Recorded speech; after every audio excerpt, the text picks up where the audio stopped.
Time Warner Audiobooks presents Rich Dad, Poor Dad, written by Robert Kiyosaki with Sharon L. Lecter, CPA, and read by Stephen Hoy, featuring an introduction by Robert Kiyosaki.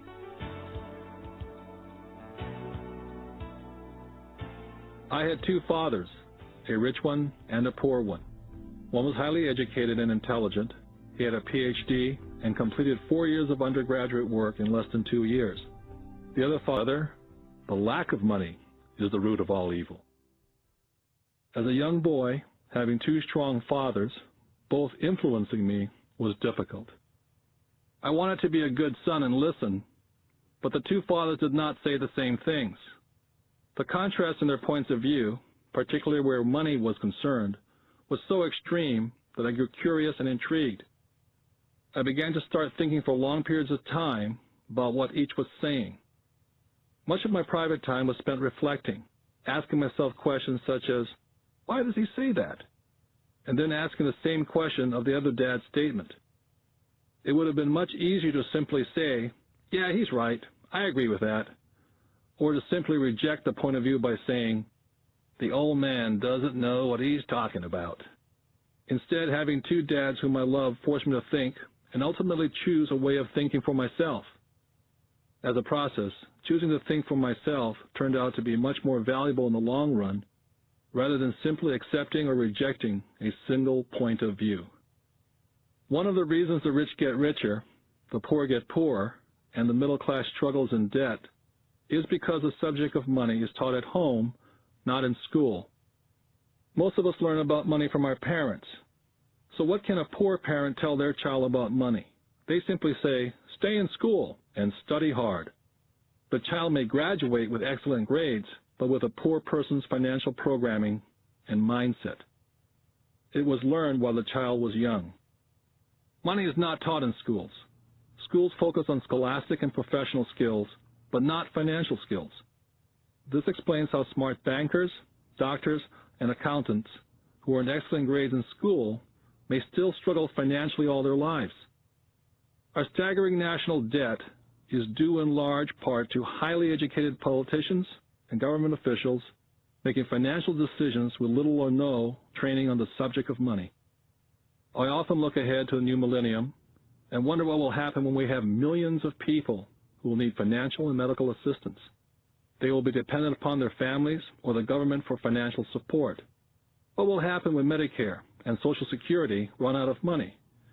How will a nation survive if teaching children about money continues to be left to parents, most of whom will be, or already are, poor? Because I had two influential fathers, I learned from both of them. I had to think about each dad's advice, and in doing so, I gained valuable insight into the power and effect of one's thoughts on one's life. For example, one dad had a habit of saying, I can't afford it. The other dad forbade those words to be used. He insisted I say, how can I afford it? One is a statement, and the other is a question. One lets you off the hook, and the other forces you to think. My soon-to-be-rich dad would explain that by automatically saying the words, I can't afford it, your brain stops working. By asking the question, how can I afford it, your brain is put to work. He did not mean buy everything you wanted. He was fanatical about exercising your mind, the most powerful computer in the world. My brain gets stronger every day because I exercise it. The stronger it gets, the more money I can make. He believed that automatically saying, I can't afford it, was a sign of mental laziness. Although both dads worked hard, I noticed that one dad had a habit of putting his brain to sleep when it came to money matters, and the other had a habit of exercising his brain. The long-term result was that one dad grew stronger financially and the other grew weaker. It is not much different from a person who goes to the gym to exercise on a regular basis versus someone who sits on the couch watching television. Proper physical exercise increases your chances for health, and proper mental exercise increases your chances for wealth. Laziness decreases both health and wealth. My two dads had opposing attitudes and thought. One dad thought that the rich should pay more in taxes and take care of those less fortunate. The other said, Taxes punish those who produce and reward those who don't produce. One dad recommended, study hard so you can find a good company to work for. The other recommended, study hard so you can find a good company to buy. One dad said, the reason I'm not rich is because I have you kids. The other said, the reason I must be rich is because I have you kids. One dad encouraged talking about money and business at the dinner table. The other forbade the subject of money to be discussed over a meal. One said, when it comes to money, play it safe and don't take risks. The other said, learn to manage risk. One believed, our home is our largest investment and our greatest asset. The other believed, my house is a liability, and if your house is your largest investment, you're in trouble. Both dads paid their bills on time, yet one paid his bills first, while the other paid his bills last. Being a product of two strong dads allowed me the luxury of observing the effects different thoughts have on one's life. I noticed that people really do shape their life through their thoughts. For example, my poor dad always said, I'll never be rich, and that prophecy became reality. My rich dad, on the other hand, always referred to himself as rich. He would say things like, I'm a rich man, and rich people don't do this. Even when he was flat broke, after a major financial setback, he continued to refer to himself as a rich man. He would cover himself by saying, there's a difference between being poor and being broke. Broke is temporary, and poor is eternal. My poor dad would also say, I'm not interested in money, or money doesn't matter. My rich dad always said, money is power. The power of our thoughts may never be measured or appreciated, but it became obvious to me as a young boy to be aware of my thoughts and how I expressed myself. I noticed that my poor dad was poor not because of the amount of money he earned, which was significant, but because of his thoughts and his actions. As a young boy, having two fathers, I became acutely aware of being careful which thoughts I chose to adopt as my own. Whom should I listen to? My rich dad or my poor dad? Although both Get rich, son. Because today Jimmy's mom drove up in their new Cadillac and they were going to their beach house for the weekend. He took 3 of his friends, but Mike and I weren't invited. They told us we weren't invited because we were poor kids. They did? My dad asked incredulously. Yeah, they did, I replied in a hurt tone. My dad silently shook his head, pushed his glasses up the bridge of his nose, and went back to reading his paper. I stood waiting for an answer. The year was 1956. I was 9 years old. By some twist of fate, I attended the same public school where the rich people sent their kids. We were primarily a sugar plantation town. The managers of the plantation and the other affluent people of the town, such as doctors, business owners, and bankers, sent their children to this school, grades 1 to 6. After grade 6, their children were generally sent off to private schools. Because my family lived on one side of the street, I went to this school. Had I lived on the other side of the street, I would have gone to a different school with kids from families more like mine. After grade 6, these kids and I would go on to the public intermediate and high school. There was no private school for them or for me. My dad finally put down the paper. Well, son, he began slowly, if you want to be rich, you have to learn to make money. How do I make money? I asked. Well, use your head, son, he said, smiling, which really meant, that's all I'm going to tell you, or I don't know the answer, so don't embarrass me. The next morning, I told my best friend Mike what my dad had said. As best I could tell, Mike and I were the only poor kids in this school. Mike was like me in that he was in this school by a twist of fate. Someone had drawn a jog in a line for the school district, and we wound up in school with the rich kids. So what do we do to make money? Mike asked. I don't know, I said. But do you want to be my partner? He agreed. And so on that Saturday morning, Mike became my first business partner. We spent all morning coming up with ideas on how to make money. Finally, that afternoon, a bolt of lightning came through our heads. It was an idea that Mike had gotten from a science book he'd read. Excitedly, we shook hands, and the partnership now had a business. For the next several weeks, Mike and I ran around our neighborhood, knocking on doors and asking our neighbors if they'd save their toothpaste tubes for us. With puzzled looks, most adults consented with a smile. Some asked us what we were doing, to which we replied, "We can't tell you. It's a business secret." My mom grew distressed as the weeks wore on.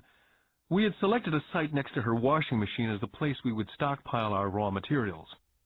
In a brown cardboard box that one time held ketchup bottles, our little pile of used toothpaste tubes began to grow.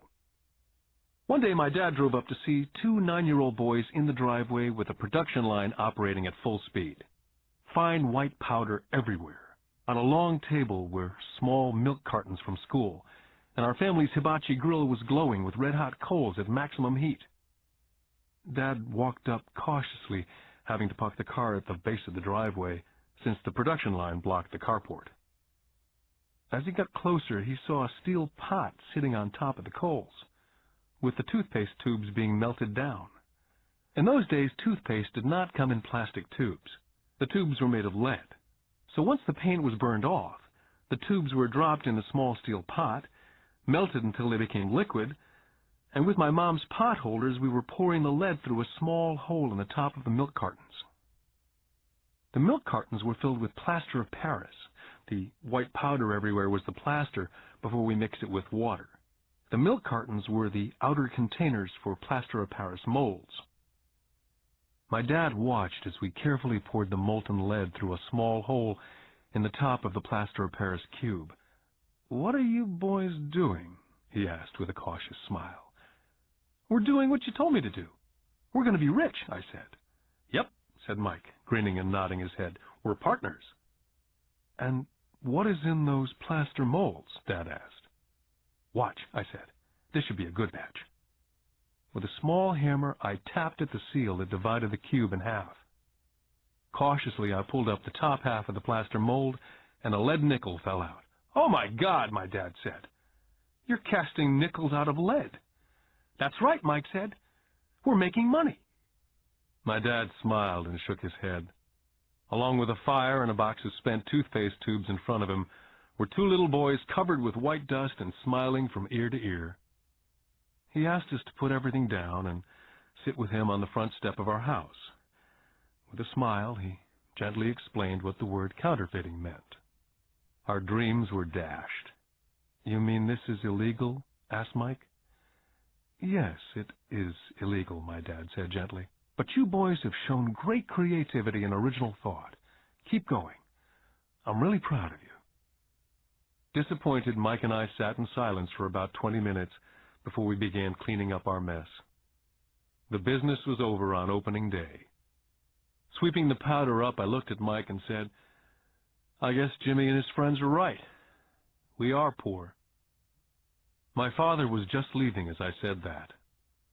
"Boys," he said, "you're only poor if you give up. The most important thing is that you did something. Most people only talk and dream of getting rich. You've done something. I'm very proud of the two of you. I will say it again. Keep going. Don't quit." Mike and I stood there in silence. They were nice words, but we still did not know what to do. "So how come you're not rich, Dad?" I asked.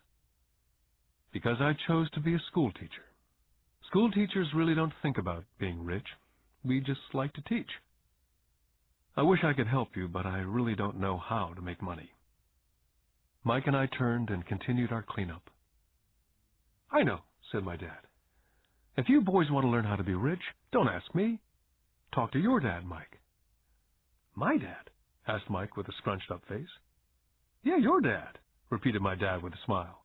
"Your dad and I have the same banker, and he raves about your father. He's told me several times that your father is brilliant when it comes to making money. He seems to be building an empire, and I suspect in a few years he will be a very rich man." With that, Mike and I got excited again. With new vigor, we began cleaning up the mess caused by our now-defunct first business. As we were cleaning, we made plans on how and when to talk to Mike's dad. The problem was that Mike's dad worked long hours and often did not come home until late. His father owned warehouses, a construction company, a chain of stores, and 3 restaurants. It was the restaurants that kept him out late. Mike caught the bus home after we had finished cleaning up. He was going to talk to his dad when he got home that night and ask him if he would teach us how to become rich. Mike promised to call as soon as he talked to his dad, even if it was late. The phone rang at 8:30 p.m. Mike's dad had agreed to meet with Mike and me. At 7:30 Saturday morning, I caught the bus to the poor side of town. Michael and I met with his dad that morning at 8 o'clock. He was already busy and had been at work for more than an hour. His construction supervisor was just leaving in his pickup truck as I walked up to his simple, small, and tidy home. Mike met me at the door. "Dad's on the phone, and he said to wait on the back porch," Mike said as he opened the door. The old wooden floor creaked as I stepped across the threshold of this aging house. There was a cheap mat just inside the door. That mat was there to hide the years of wear from countless footsteps that the floor had supported. Although clean, it needed to be replaced. I felt claustrophobic as I entered the narrow living room, which was filled with old, musty, overstuffed furniture that today would be collector's items. Sitting on the couch were two women, a little older than my mom. Across from the women sat a man in workman's clothes. They smiled as Mike and I walked past them, heading for the kitchen, which led to the porch that overlooked the backyard. I smiled back shyly. "Who are those people?" I asked. "Oh, they work for my dad. The older man runs his warehouses, and the women are the managers of the restaurants. And you saw the construction supervisor who's working on a road project about 50 miles from here. His other supervisor, who's building a tract of houses, had already left before you got here." "Does this go on all the time?" I asked. "Not always, but quite often," said Mike, smiling as he pulled up a chair to sit down next to me. "I asked him if he'd teach us to make money," Mike said. "Oh? And what did he say to that?" I asked with cautious curiosity. "Well, he had a funny look on his face at first, and then he said he would make us an offer." "Oh," I said, rocking my chair back against the wall. I sat there perched on two rear legs of the chair. Mike did the same thing. Suddenly, Mike's dad burst through the rickety screen door and onto the porch. Mike and I jumped to our feet, not out of respect, but because we were startled. "Ready, boys?" Mike's dad asked as he pulled up a chair to sit down with us. We nodded our heads as we pulled our chairs away from the wall to sit in front of him. He was a big man, about 6 feet tall and 200 pounds. "Mike says that you want to learn how to make money. Is that correct, Robert?" I nodded my head quickly, but with a little intimidation. He had a lot of power behind his words and smile. "Okay, here's my offer. I'll teach you, but I won't do it classroom style. You work for me, and I'll teach you. You don't work for me, I don't teach you. I can teach you faster if you work, and I'm wasting my time if you just want to sit and listen like you do in school. That's my offer. Take it or leave it." May I ask a question first?" I asked. "Nope, take it or leave it. I've got too much work to do to waste my time. If you can't make up your mind decisively, then you'll never learn to make money anyway." "Take it," I said. "Take it," said Mike. "Good," said Mike's dad. "Mrs. Martin will be by in 10 minutes. After I'm through with her, you ride with her to my superette, and you can begin working. I'll pay you 10 cents an hour, and you will work for 3 hours every Saturday." "But I have a softball game today," I said. Mike's dad lowered his voice to a stern tone. "Take it or leave it," he said. "I'll take it," I replied, choosing to work and learn instead of playing softball. By 9 a.m. on a beautiful Saturday morning, Mike and I were working for Mrs. Martin. She was a kind and patient woman. She always said that Mike and I reminded her of her 2 sons who were grown and gone. Although kind, she believed in hard work, and she kept us working. She was a taskmaster. We spent 3 hours taking canned goods off the shelves, and with a feather duster, brushing each can to get the dust off, and then restacking them neatly. It was excruciatingly boring work. For 3 weeks, Mike and I reported to Mrs. Martin and worked our 3 hours. By noon, our work was over, and she dropped 3 little dimes in each of our hands. Now, even at the age of 9 in the mid-50s, 30 cents was not too exciting. Comic books cost 10 cents back then, so I usually spent my money on comic books and went home. By Wednesday of the 4th week, I was ready to quit. I had agreed to work only because I wanted to learn to make money from Mike's dad. And now I was a slave for 10 cents an hour. On top of that, I had not seen Mike's dad since that first Saturday. "I'm quitting," I told Mike at lunchtime. The school lunch was miserable. School was boring, and now I didn't even have my Saturdays to look forward to. But it was the 30 cents that really got to me. Mike smiled. "Dad said this would happen. He said to meet with him when you were ready to quit." "What?" I said indignantly. "He's been waiting for me to get fed up?" "Sort of," Mike said. "Dad's kind of different. He teaches differently from your dad. Your mom and dad lecture a lot. My dad is quiet and a man of few words. You just wait till this Saturday. I'll tell him you're ready." "You mean I've been set up?" "No, not really, but maybe. Dad will explain on Saturday." I was ready to face him, and I was prepared. Even my real dad was angry with him. My real dad, the one I call the poor one, thought that my rich dad was violating child labor laws and should be investigated. My educated dad told me to demand what I deserve, at least 25 cents an hour. My poor dad told me that if I didn't get a raise, I was to quit immediately. At 8 o'clock Saturday morning, I was going through the same rickety door of Mike's house. "Take a seat and wait in line," Mike's dad said as I entered. He turned and disappeared into his little office next to a bedroom. I looked around the room and didn't see Mike anywhere. Feeling awkward, I cautiously sat down next to the same two women who were there 4 weeks earlier. They smiled and slid across the couch to make room for me.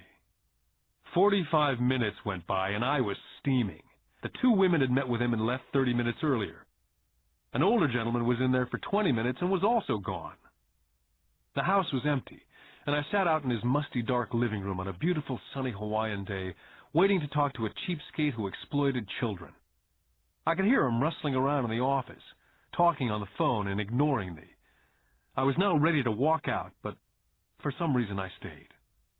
Finally, 15 minutes later, at exactly 9 o'clock, Rich Dad walked out of his office, said nothing, and signaled with his hand for me to enter his dingy office. "I understand you want a raise or you're going to quit," Rich Dad said as he swiveled in his office chair. "Well, you're not keeping your end of the bargain," I blurted out, nearly in tears. It was really frightening for a 9-year-old boy to confront a grown-up. "You said that you'd teach me if I worked for you." "Well, I've worked for you. I've worked hard. I've given up my baseball games to work for you, and you don't keep your word. You haven't taught me anything. You're a crook like everyone in town thinks you are. You're greedy. You want all the money and don't take care of your employees. You make me wait and don't show me any respect. I'm only a little boy, and I deserve to be treated better." Rich Dad rocked back in his swivel chair, hands up to his chin, somewhat staring at me. "Not bad," he said. "In less than a month, you sound like most of my employees." "What?" I asked. Not understanding what he was saying, I continued with my grievance. "I thought you were going to keep up your end of the bargain and teach me. Instead, you want to torture me. That's cruel. That's really cruel." "I am teaching you," Rich Dad said quietly. "What have you taught me?" "Nothing," I said angrily. "You haven't even talked to me once since I agreed to work for peanuts. 10 cents an hour, huh? I should notify the government about you. We have child labor laws, you know. My dad works for the government, you know." "Wow," said Rich Dad. "Now you sound like most of the people who used to work for me. People I've either fired or they've quit." "So what do you have to say?" I demanded, feeling pretty brave for a little kid. "How do you know that I've not taught you anything?" asked Rich Dad calmly. "Well, you've never talked to me. I've worked for 3 weeks, and you've not taught me anything," I said with a pout. "Does teaching mean talking or a lecture?" Rich Dad asked. "Well, yes," I replied. "That's how they teach you in school," he said, smiling. "But that is not how life teaches you. And I would say that life is the best teacher of all. Most of the time, life does not talk to you, just sort of pushes you around. Each push is life saying, 'Wake up. There's something I want you to learn.'" I had no idea what he was talking about. Life pushes all of us around. Some give up, others fight. A few learn the lesson and move on. They welcome life pushing them around. To these few people, it means they need and want to learn something. They learn and move on. Most quit, and a few like you fight. Rich Dad stood, and shut the creaky old wooden window that needed repair. If you learn this lesson, you will grow into a wise, wealthy, and happy young man. If you don't, you will spend your life blaming a job, low pay, or your boss for your problems. You'll live life hoping for that big break that'll solve all your money problems. Rich Dad looked over to me to see if I was still listening. His eyes met mine. We stared at each other, streams of communication going between us through our eyes. Finally, I pulled away once I had absorbed his last message. I knew he was right. I was blaming him, and I did ask to learn. I was fighting. Rich Dad continued, or if you're the kind of person who has no guts, you just give up every time life pushes you. If you're that kind of person, you'll live all your life playing it safe, doing the right things, saving yourself for some event that never happens. Then you die a boring old man. You'll have lots of friends who'll really like you because you were such a nice, hard-working guy. You spent a life playing it safe, doing the right things. But the truth is, you let life push you into submission. Deep down, you were terrified of taking risks. You really wanted to win, but the fear of losing was greater than the excitement of winning. Deep inside, you and only you will know that you didn't go for it. You chose to play it safe. Our eyes met again. For 10 seconds, we looked at each other, only pulling away once the message was received. You've been pushing me around, I asked. Some people might say that, smiled Rich Dad. I would say that I just gave you a taste of life. What taste of life? I asked, still angry, but not curious. You boys are the first people that have ever asked me to teach them how to make money. I have more than 150 employees, and not one of them has asked me what I know about money. They ask me for a job and a paycheck, but never to teach them about money. So most will spend the best years of their lives working for money, not really understanding what it is they're working for. I sat there listening intently. So when Mike told me about you wanting to learn how to make money, I decided to design a course that was close to real life. I could talk till I was blue in the face, but you wouldn't hear a thing. So I decided to let life push you around a bit so you could hear me. That's why I only paid you 10 cents. So what is the lesson I learned from working for only 10 cents an hour, I asked. That you're cheap and exploit your workers? Rich Dad laughed heartily. You best change your point of view. Stop blaming me, thinking I'm the problem. If you think I'm the problem, then you have to change me. If you realize that you're the problem, then you can change yourself, learn something, and grow wiser. But you only pay me 10 cents. So what are you learning? Rich Dad asked, smiling. That you're cheap, I said with a sly grin. See, you think I'm the problem, said Rich Dad. But you are. Well, keep that attitude and you learn nothing. Keep the attitude that I'm the problem, and what choices do you have? Well, if you don't pay me more or show me more respect and teach me, I'll quit. Well put, Rich Dad said. And that's exactly what most people do. They quit and go looking for another job, better opportunity, and higher pay, actually thinking that a new job or more pay will solve the problem. In most cases, it won't. So what will solve the problem, I asked? Just take this measly 10 cents an hour and smile? Rich Dad smiled. That's what the other people do. Just accept a paycheck, knowing that they and their family will struggle financially. But that's all they do. Waiting for a raise, thinking that more money will solve the problem. Most just accept it, and some take a second job working harder, but again accepting a small paycheck. I sat staring at the floor, beginning to understand the lesson Rich Dad was presenting. I could sense it was a taste of life. Finally, I looked up and repeated the question. So what will solve the problem? This, he said, tapping me gently on the head. This stuff between your ears. It was at that moment that Rich Dad shared the pivotal point of view that separated him from his employees and my poor dad, and led him to eventually become one of the richest men in Hawaii, while my highly educated but poor dad struggled financially all his life.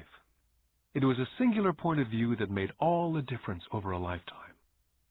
Rich Dad said over and over this point of view, which I call lesson number 1. The rich don't work for money. On that bright Saturday morning, I was learning a completely different point of view from what I'd been taught by my poor dad. At the age of 9, I grew aware that both dads wanted me to learn. Both dads encouraged me to study, but not the same things. My highly educated dad recommended that I do what he did. Son, I want you to study hard, get good grades, so you can find a safe, secure job with a big company, and make sure it has excellent benefits. My rich dad wanted me to learn how money works, so I could make it work for me. These lessons I would learn through life with his guidance, not because of a classroom. My rich dad continued my first lesson. I'm glad you get angry about working for 10 cents an hour. If you'd not gotten angry and had gladly accepted it, I would have to tell you that I could not teach you. You see, true learning takes energy, passion, a burning desire.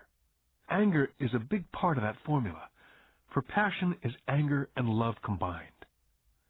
When it comes to money, most people want to play it safe and feel secure, so passion does not direct them, fear does.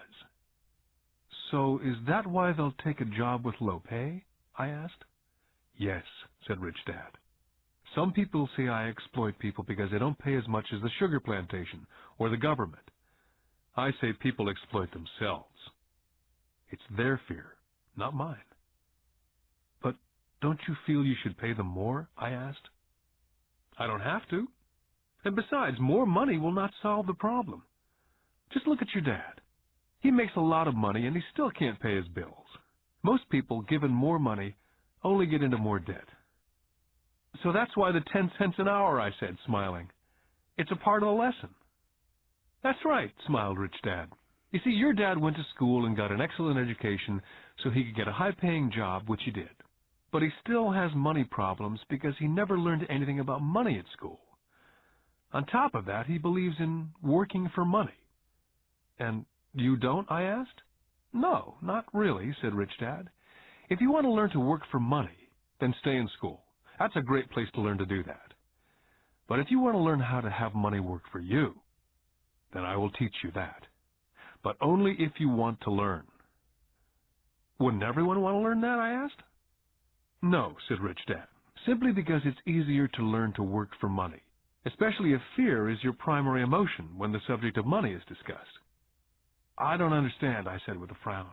Oh, don't worry about that for now. Just know that it's fear that keeps most people working at a job. The fear of not paying their bills, the fear of being fired, the fear of not having enough money, the fear of starting over. That's the price of studying to learn a profession or trade and then working for money. Most people become a slave to money and then get angry at their boss. Learning to have money work for you is a completely different course of study, I asked. Absolutely, Rich Dad answered. Absolutely. We sat in silence. My friends would have been just starting their Little League baseball game. But for some reason I was now thankful I'd decided to work for 10 cents an hour. I sensed that I was about to learn something my friends would not learn in school. Ready to learn? Asked Rich Dad. Absolutely, I said with a grin. I've kept my promise. I've been teaching you from afar, my Rich Dad said. At 9 years old, you've gotten a taste of what it feels like to work for money. Just multiply your last month by 50 years, and you'll have an idea of what most people spend their life doing. I don't understand, I said. How did you feel waiting in line to see me? Once to get hired and once to ask for more money. Terrible, I said. If you choose to work for money, that is what life is like for many people, said Rich Dad. And how did you feel when Mrs. Martin dropped 3 dimes in your hand for 3 hours' work? I felt like it wasn't enough. It seemed like nothing. I was disappointed, I said. And that is how most employees feel when they look at their paychecks, especially after all the tax and other deductions are taken out. At least you got 100%. You mean most workers don't get paid everything? I asked with amazement. Heavens, no, said Rich Dad. The government always takes its share first. How do they do that? I asked. Taxes, said Rich Dad. You're taxed when you earn, you're taxed when you spend, you're taxed when you save, you're taxed when you die. Why do people let the government do that to them? The rich don't, said Rich Dad with a smile. The poor and the middle class do. I'll bet you that I earn more than your dad, yet he pays more in taxes. How can that be, I asked. As a 9-year-old boy, that made no sense to me. Why would someone let the government do that to them?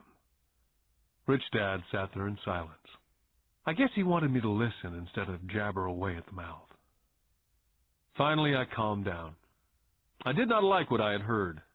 I knew my dad complained constantly about paying so much in taxes, but really did nothing about it. Was that life pushing him around?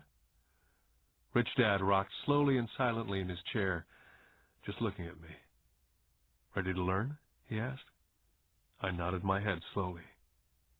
Learning how to have money work for you is a lifetime study. Most people go to college for 4 years and their education ends. I already know that my study of money will continue over a lifetime simply because the more I find out, the more I find out I need to know. Most people never study the subject. They go to work, get their paycheck, balance their checkbooks, and that's it. On top of that, they wonder why they have money problems. Then they think that more money will solve the problem. Few realize that it's their lack of financial education that is the problem. So, my dad has tax problems because he doesn't understand money? I asked, confused. Look, said Rich Dad, taxes are just one small section on learning how to have money work for you. Today, I just wanted to find out if you still have the passion to learn about money. Most people don't. They want to go to school, learn a profession, have fun at their work, and earn lots of money. One day they wake up with big money problems, and then they can't stop working.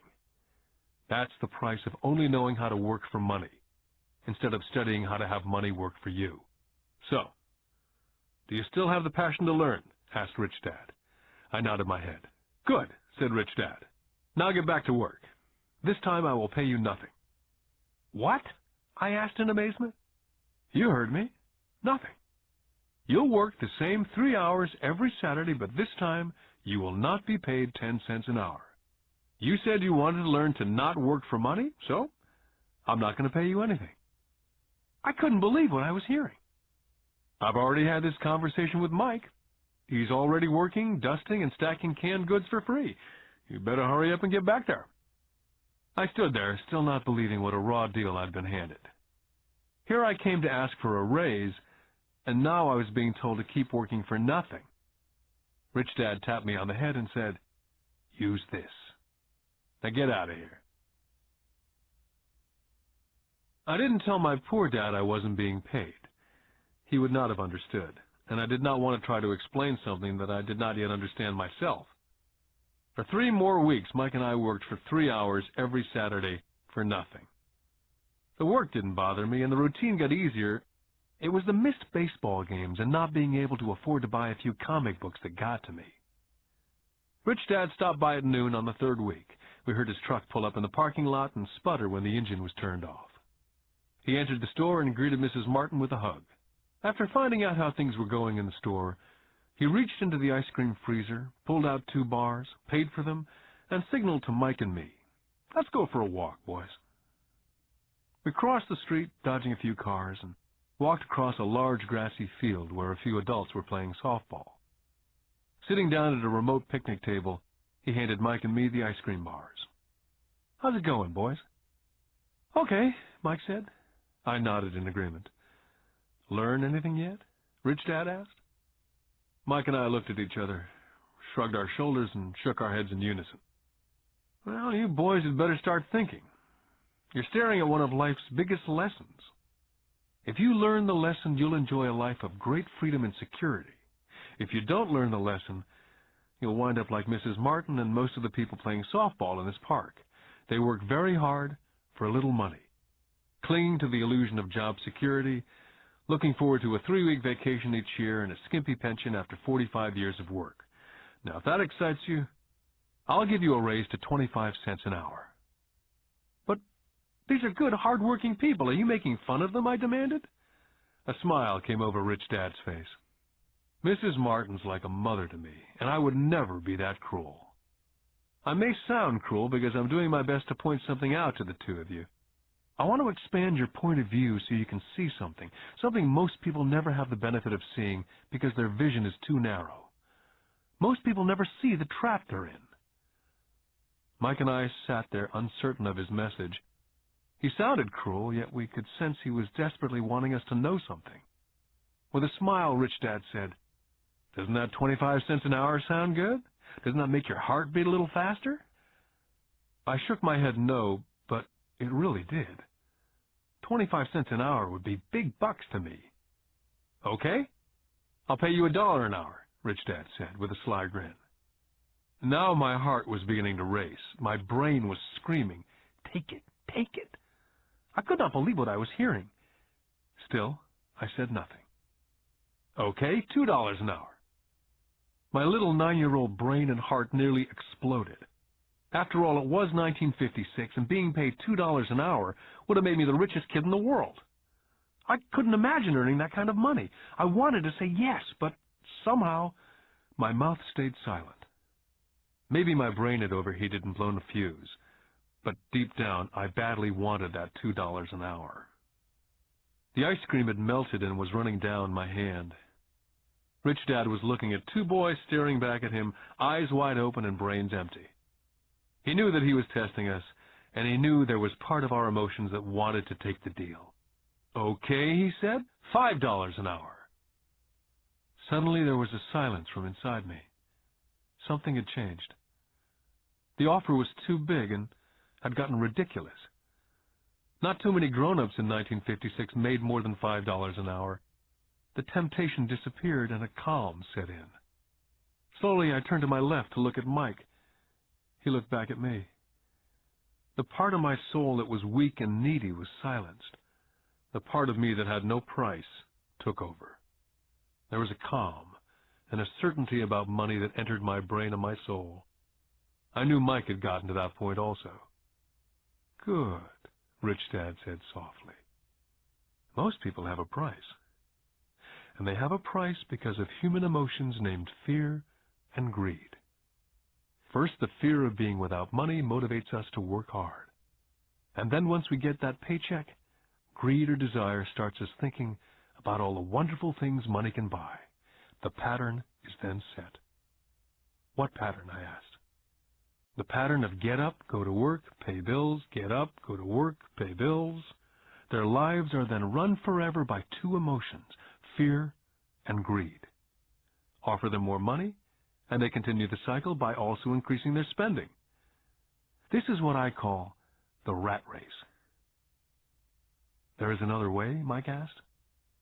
"Yes," said Rich Dad slowly, "but only a few people find it." "And what is that way?" Mike asked. "That's what I hope you boys will find out as you work and study with me. That is why I took away all forms of pay." "Any hints?" Mike asked. "We're kind of tired of working hard, especially for nothing." "Well, the first step is telling the truth," said Rich Dad. "We haven't been lying," I said. "I did not say you were lying. I said to tell the truth," Rich Dad came back. "The truth about what?" I asked. "How you're feeling," Rich Dad said. "You don't have to say it to anyone else, just yourself." "You mean the people in this park, the people who work for you, Mrs. Martin, they don't do that?" I asked. "I doubt it," Rich Dad said. "Instead, they feel the fear of not having money. Instead of confronting the fear, they react instead of think. They react emotionally instead of using their heads," Rich Dad said, tapping us on our heads. "Then they get a few bucks in their hands, and again the emotion of joy and desire and greed take over. And again they react instead of think." "So their emotions do their thinking," Mike said. "That's correct," said Rich Dad. "Money is running their lives, and they refuse to tell the truth about that. Money is in control of their emotions, and hence their souls." Rich Dad sat quietly, letting his words sink in. Realizing we had absorbed as much as possible of what he was talking about, Rich Dad said, "I want you boys to avoid that trap. That is really what I want to teach you. Not just to be rich, because being rich does not solve the problem." "It doesn't?" I asked, surprised. "No, it doesn't. Let me finish with the other emotion, which is desire. Some call it greed, but I prefer desire. It's perfectly normal to desire something better, prettier, more fun or exciting. So people also work for money because of desire. They desire money for the joy they think it can buy. But the joy that money brings is often short-lived, and they soon need more money for more joy, more pleasure, more comfort, more security. So they keep working, thinking money will soothe their souls that are troubled by fear and desire. But money cannot do that. Even for rich people, Mike asked. Rich people included, said Rich Dad. In fact, the reason many rich people are rich is not because of desire, but because of fear. They actually think that money can eliminate that fear of not having money, of being poor. So they amass tons of it only to find out that the fear gets worse. They now fear losing it. I have friends who keep on working even though they have plenty. I know people who have millions who are more afraid now than when they were poor. They're terrified of losing all their money. I want to teach you to master the power of money, not be afraid of it. And they don't teach that in school. If you don't learn it, you can become a slave to money. It was finally making sense. He did want us to widen our views, to see what Mrs. Martin could not see, his employees could not see, or my dad for that matter. He used examples that sounded cruel at the time, but I've never forgotten them. My vision widened that day, and I could begin to see the trap that lay ahead for most people. You see, we're all employees, ultimately. We just work at different levels, said Rich Dad. I just want you boys to have a chance to avoid the trap. The trap caused by those two emotions, fear and desire. Use them in your favor, not against you. That's what I want to teach you. I'm not interested in just teaching you to make a pile of money. That won't handle the fear or desire. If you don't first handle fear and desire and you get rich, you'll only be a high-paid slave. So how do we avoid the trap? I asked. The main cause of poverty or financial struggle is fear and ignorance, not the economy or the government or the rich. It's self-inflicted fear and ignorance that keeps people trapped. So you boys go to school and get your college degrees. I'll teach you how to stay out of the trap. The pieces of the puzzle were appearing. My highly educated dad had a great education and a great career, but school never told him how to handle money or his fears. It became clear that I could learn different and important things from two fathers. So you've been talking about the fear of not having money. How does the desire of money affect our thinking? Mike asked. How did you feel when I tempted you with a pay raise? Did you notice your desires rising? We nodded our heads. By not giving into your emotions, you were able to delay your reactions and think. That's most important. We will always have emotions of fear and greed. From here on in, it's most important for you to use those emotions to your advantage and for the long term, and not simply let your emotions run you by controlling your thinking. Most people use fear and greed against themselves. That's the start of ignorance. Most people live their lives chasing paychecks, pay raises, and job security because of the emotions of desire and fear, not really questioning where those emotion-driven thoughts are leading them. It's just like the picture of a donkey dragging a cart with its owner dangling a carrot just in front of the donkey's nose. The donkey's owner may be going where he wants to go, but the donkey is chasing an illusion. Tomorrow there will only be another carrot for the donkey. You mean the moment I began to picture a new baseball glove, candy or toys that's like a carrot to a donkey, Mike asked? Yeah. And as you get older, your toys get more expensive. New car, boat, and a big house to impress your friends, said Rich Dad with a smile. Fear pushes you out the door, and desire calls to you, enticing you toward the rocks. That's the trap. So what's the answer? Mike asked. What intensifies fear and desire is ignorance. That's why rich people with lots of money often have more fear the richer they get. Money is the carrot, the illusion. Rich Dad went on to explain that a human's life is a struggle between ignorance and illumination. He explained that once a person stops searching for information and knowledge of oneself, ignorance sets in. That struggle is a moment-to-moment decision to learn to open or close one's mind. Look, school is very, very important. You go to school to learn a skill or a profession so as to be a contributing member of society. Every culture needs teachers, doctors, mechanics, artists, cooks. Business people, police officers, firefighters, soldiers. Schools train them so our culture can thrive and flourish, said Rich Dad. Unfortunately for many people, school is the end, not the beginning. What does ignorance have to do with greed and fear, I asked. Because it's ignorance about money that causes so much greed and so much fear, said Rich Dad. Let me give you some examples. A doctor wanting more money to better provide for his family raises his fees.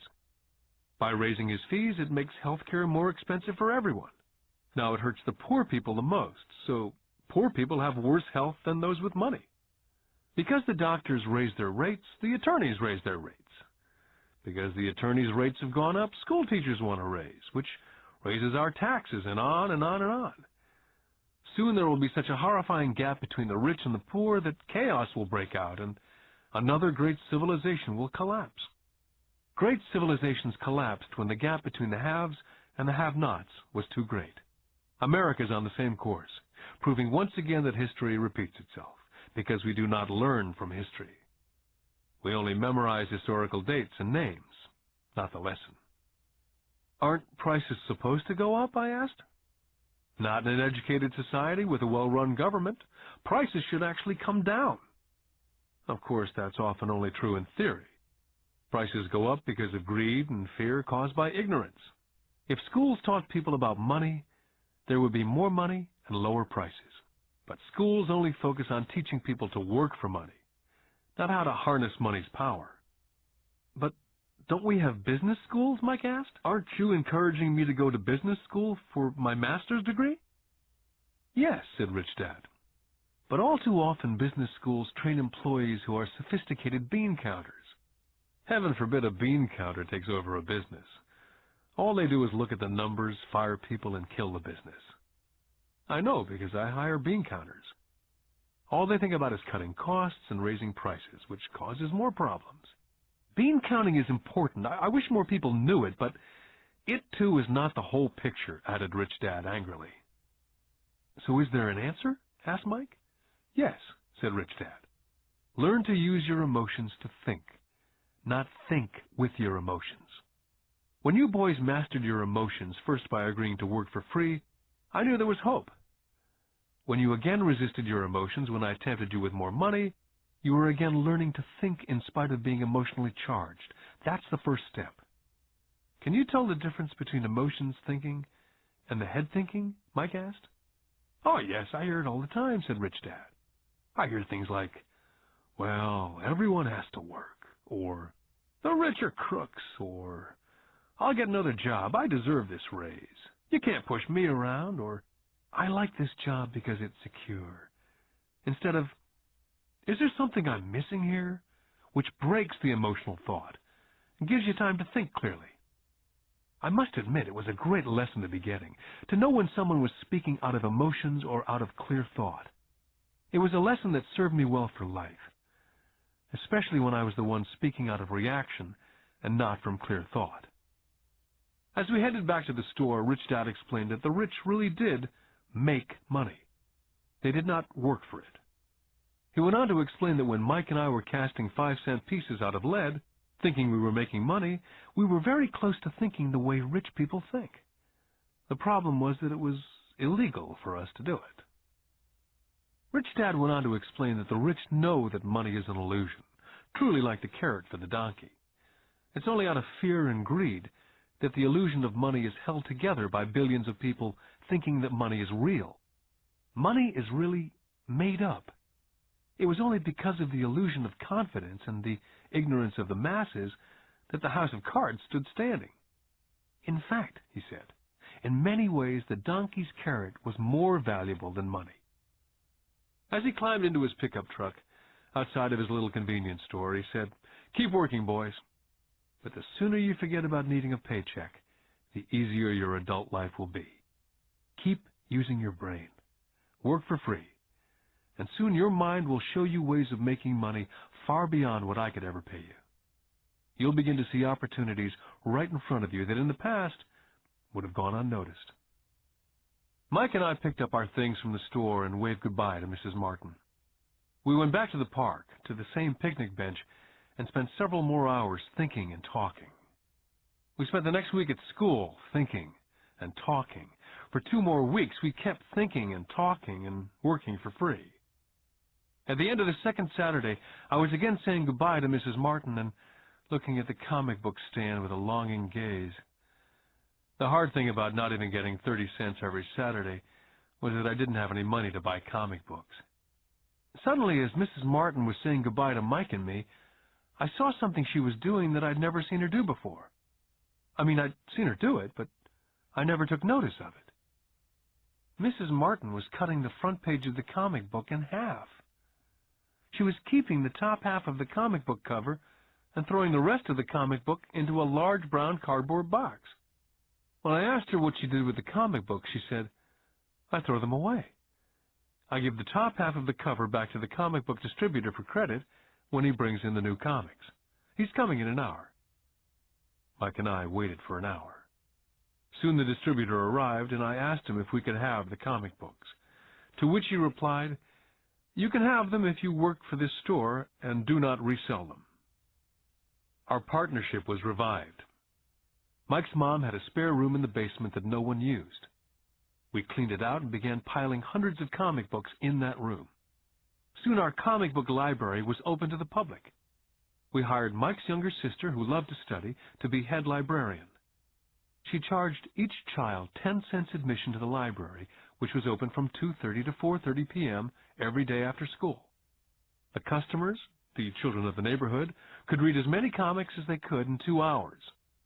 It was a bargain for them, since a comic cost 10 cents each, and they could read 5 or 6 in 2 hours. Mike's sister would check the kids as they left to make sure they weren't borrowing any comic books.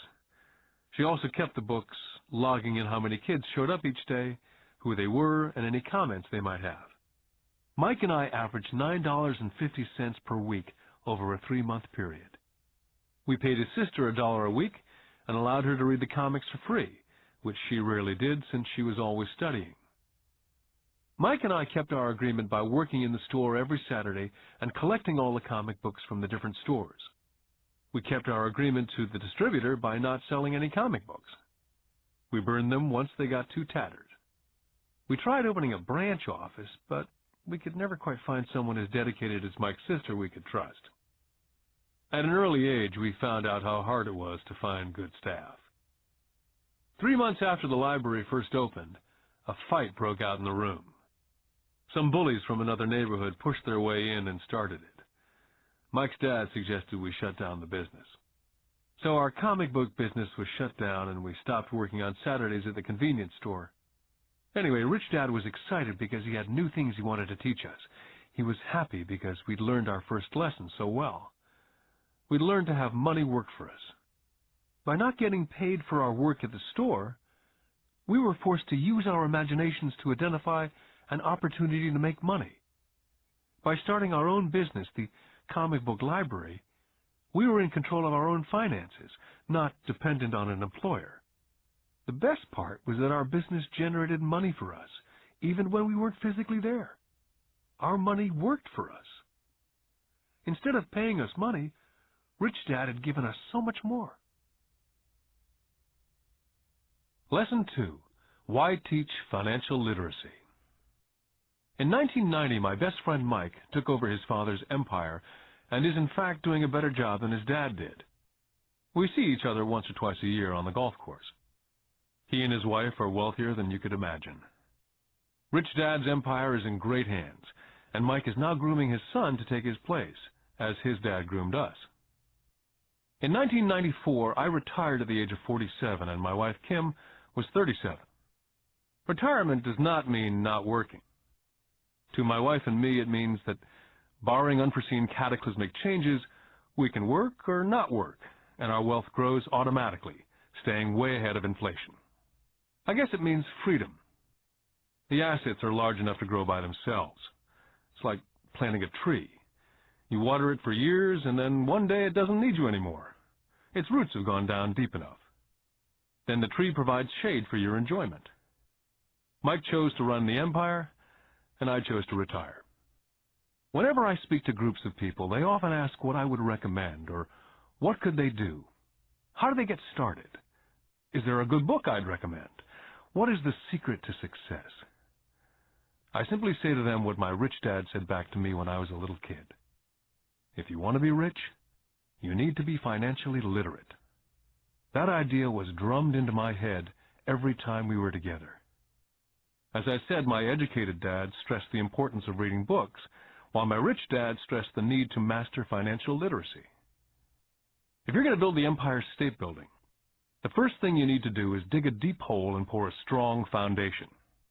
If you're going to build a home in the suburbs, all you need to do is pour a 6-inch slab of concrete. Most people, in their drive to get rich, are trying to build an Empire State Building on a 6-inch slab. Our school system, having been created in the agrarian age, believes in homes with no foundation dirt floors are still the rage. So kids graduate from school with virtually no financial foundation. One day, sleepless and deep in debt in suburbia, living the American dream, they decide that the answer to their financial problems is to find a way to get rich quick. Construction on the skyscraper begins. It goes up quickly, and soon, instead of the Empire State Building, we have the Leaning Tower of suburbia. The sleepless nights return. As for Mike and me in our adult years, both of our choices were possible because we were taught to pour a strong financial foundation when we were just kids. Now, accounting is possibly the most boring subject in the world. It also could be the most confusing. But if you want to be rich, long term, it could be the most important subject. The question is, how do you take a boring and confusing subject and teach it to kids? The answer is, make it simple. My rich dad poured a strong financial foundation for Mike and me. Since we were just kids, he created a simple way to teach us. For years, he only drew pictures and used words. Mike and I understood the simple drawings, the jargon, the movement of money. And then in later years, Rich Dad began adding numbers. Most importantly, you must know the difference between an asset and a liability, and buy assets. If you want to be rich, this is all you need to know. It is rule number 1. It is the only rule. This may sound absurdly simple, but most people have no idea how profound this rule is. Most people struggle financially because they do not know the difference between an asset and a liability. Rich people acquire assets. The poor and middle class acquire liabilities, but they think they are assets. When Rich Dad explained this to Mike and me, we thought he was kidding. Here we were nearly teenagers and waiting for the secret to get rich, and this was his answer. It was so simple that we had to stop for a long time to think about it. If it's that simple, how come everyone's not rich? I asked. Rich Dad smiled, because people do not know the difference between an asset and a liability. I remember asking, how could adults be so silly? If it's that simple, if it's that important, why would everyone not want to find out? It took our Rich Dad only a few minutes to explain what assets and liabilities were. To teach preteen boys, Rich Dad kept everything simple, using as many pictures as possible, as few words as possible, and no numbers for years. My Rich Dad simply drew a vertical box with a line through the middle. The top half was for income, and the bottom half was for expenses. Then beneath that box, he drew another box horizontally, which he divided into a left half for assets and a right half for liabilities. The income statement, often called a profit and loss statement, measures income and expenses, money in or money out. The second set of boxes is the balance sheet. It's called that because it's supposed to balance assets against liabilities. That relationship is vital to understand. The primary cause of financial struggle is simply not knowing the difference between an asset and a liability. The cause of the confusion is found in the definition of the two words. If you want a lesson in confusion, simply look up the words asset and liability in the dictionary. So my Rich Dad simply told two young boys the following. An asset is something that puts money in my pocket. A liability is something that takes money out of my pocket. This is really all you need to know. If you want to be rich, simply spend your life buying assets. If you want to be poor or middle class, spend your life buying liabilities. It's not knowing the difference that causes most of the financial struggle in the real world. My rich dad then drew 3 arrows on his diagram. He explained, the arrow represents the flow of cash, or cash flow. In 80% of most families, the financial story is a story of working hard in an effort to get ahead. It's not because they don't make money, but because they spend their lives buying liabilities instead of assets. The first arrow showed the cash flow pattern of a poor person or a young person still at home. The arrow goes into the income box from a job or salary. It then continues into the expense box. Expenses include taxes, rent, and everyday living expenses. It flows out the expense box and is gone. The second arrow Rich Dad drew represented the cash flow pattern of a middle-class person. The arrow flows from a job into the income box. It then flows into the liabilities box. Most middle-class people acquire many liabilities, such as a mortgage, a car loan, and credit card debt. From the liabilities box, it flows to the expense box, where the monthly payments are made for the liabilities, as well as taxes and living expenses. From there, it flows out the expense box and is gone.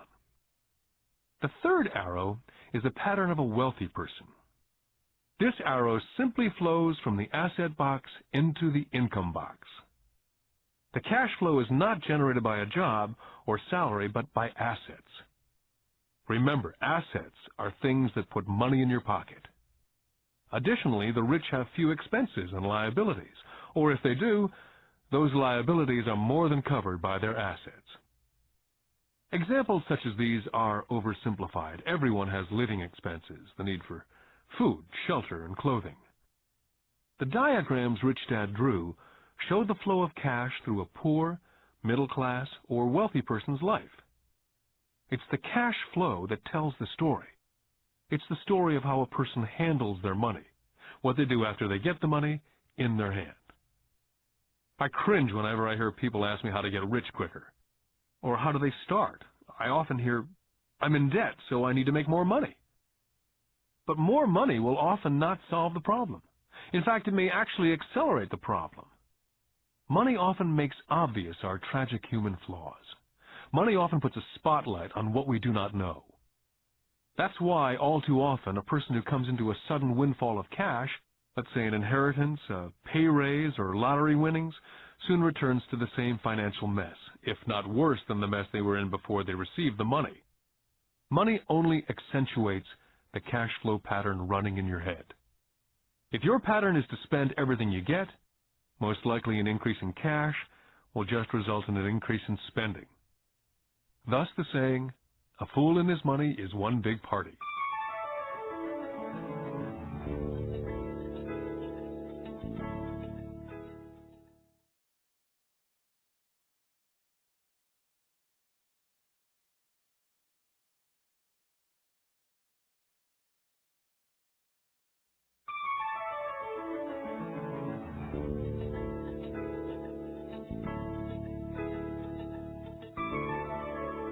Because students leave school without financial skills, millions of educated people pursue their profession successfully, but later find themselves struggling financially.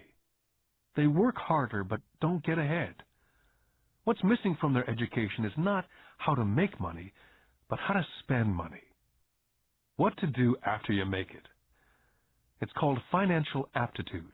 What to do with the money once you make it, how to keep people from taking it from you, how long you keep it, and how hard that money works for you. Most people cannot tell why they struggle financially because they don't understand cash flow. A person can be highly educated, professionally successful, and financially illiterate. These people often work harder than they need to because they learned how to work hard, but not how to have their money work for them. The moving picture show of hard-working people has a set pattern. Recently married, the happy, highly educated young couple move in together in one of their cramped rented apartments.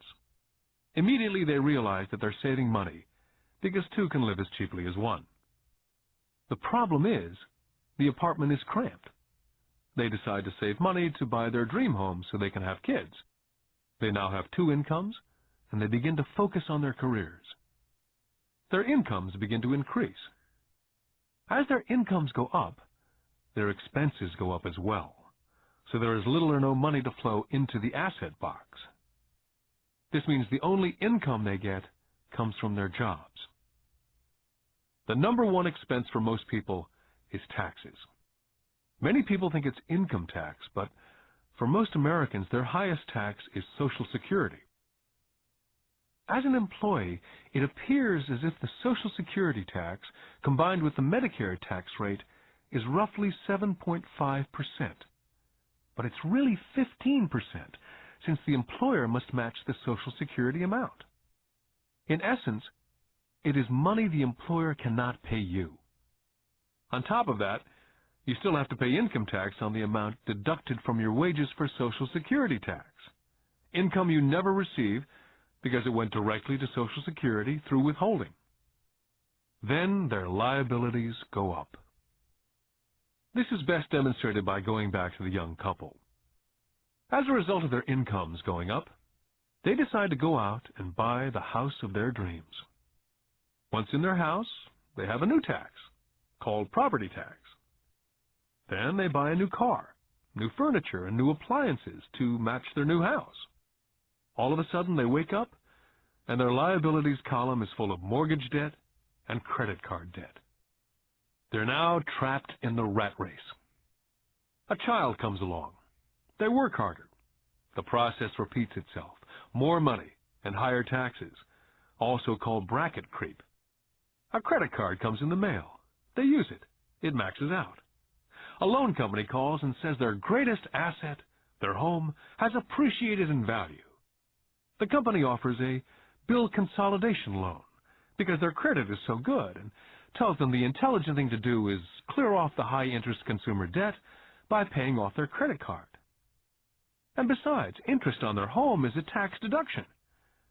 They go for it and pay off those high-interest credit cards. They breathe a sigh of relief. Their credit cards are paid off. They've now folded their consumer debt into their home mortgage. Their payments go down because they extend their debt over 30 years. It is the smart thing to do. Their neighbor calls to invite them to go shopping. The Memorial Day sale is on. A chance to save some money. They say to themselves, I won't buy anything, I'll just go look. But just in case they find something, they tuck that clean credit card inside their wallet. I run into this young couple all the time. Their names change, but their financial dilemma is the same. They come to one of my talks to hear what I have to say. They ask me, can you tell us how to make more money? Their spending habits have caused them to seek more income. They don't even know that the trouble is really how they choose to spend the money they do have.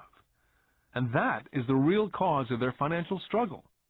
It's caused by financial illiteracy and not understanding the difference between an asset and a liability. More money seldom solves someone's money problems.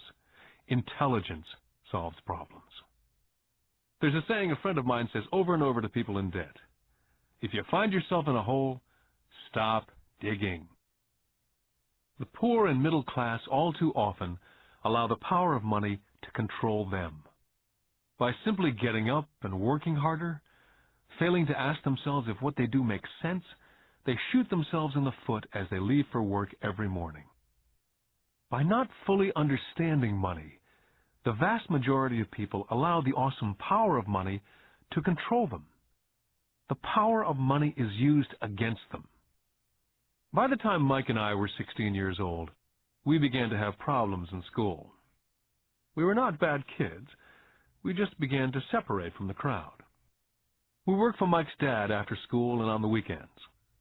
Mike and I often spent hours after work just sitting at a table with his dad while he held meetings with his bankers, attorneys, accountants, brokers, investors, managers, and employees.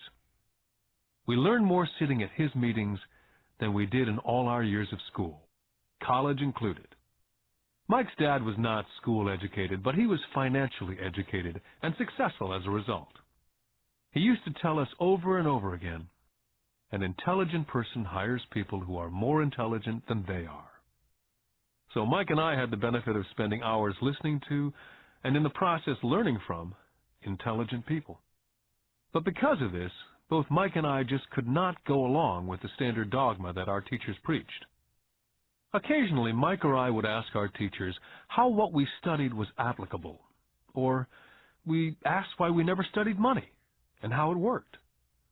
To the latter question, we often got the answer that money was not important, that if we excelled in our education, the money would follow. The more we knew about the power of money, the more distant we grew from the teachers and our classmates. My highly educated dad never pressured me about my grades. I often wondered why, but we did begin to argue about money. By the time I was 16, I probably had a far better foundation with money than both my mom and dad. I could keep books. I listened to tax accountants, corporate attorneys, bankers, real estate brokers, investors, and so forth. My dad talked to teachers. One day, my dad was telling me why our home was his greatest investment. A not too pleasant argument took place when I showed him why I thought a house was not a good investment. The argument illustrated the difference in perception between my rich dad and my poor dad when it came to their homes. Poor dad thought his house was an asset and listed it in the asset box, and the rich dad thought it was a liability and put his home in the liability box. I remember when I drew a diagram for my dad showing him the direction of cash flow. I also showed him the ancillary expenses that went along with owning the home. A bigger home meant bigger expenses, and the cash flow kept going out through the expense column. Today, I am still challenged on the idea of a house not being an asset. And I know that for many people, it's their dream as well as their largest investment. And owning your own home is better than nothing. I simply offer an alternate way of looking at this popular dogma. My wife and I would love a bigger, more flashy house to impress the Joneses, but we know it is not an asset. It's a liability since it takes money out of our pocket. So here's the argument I put forth. I really do not expect most people to agree with it because a nice home is an emotional thing. And when it comes to money, high emotions tend to lower financial intelligence.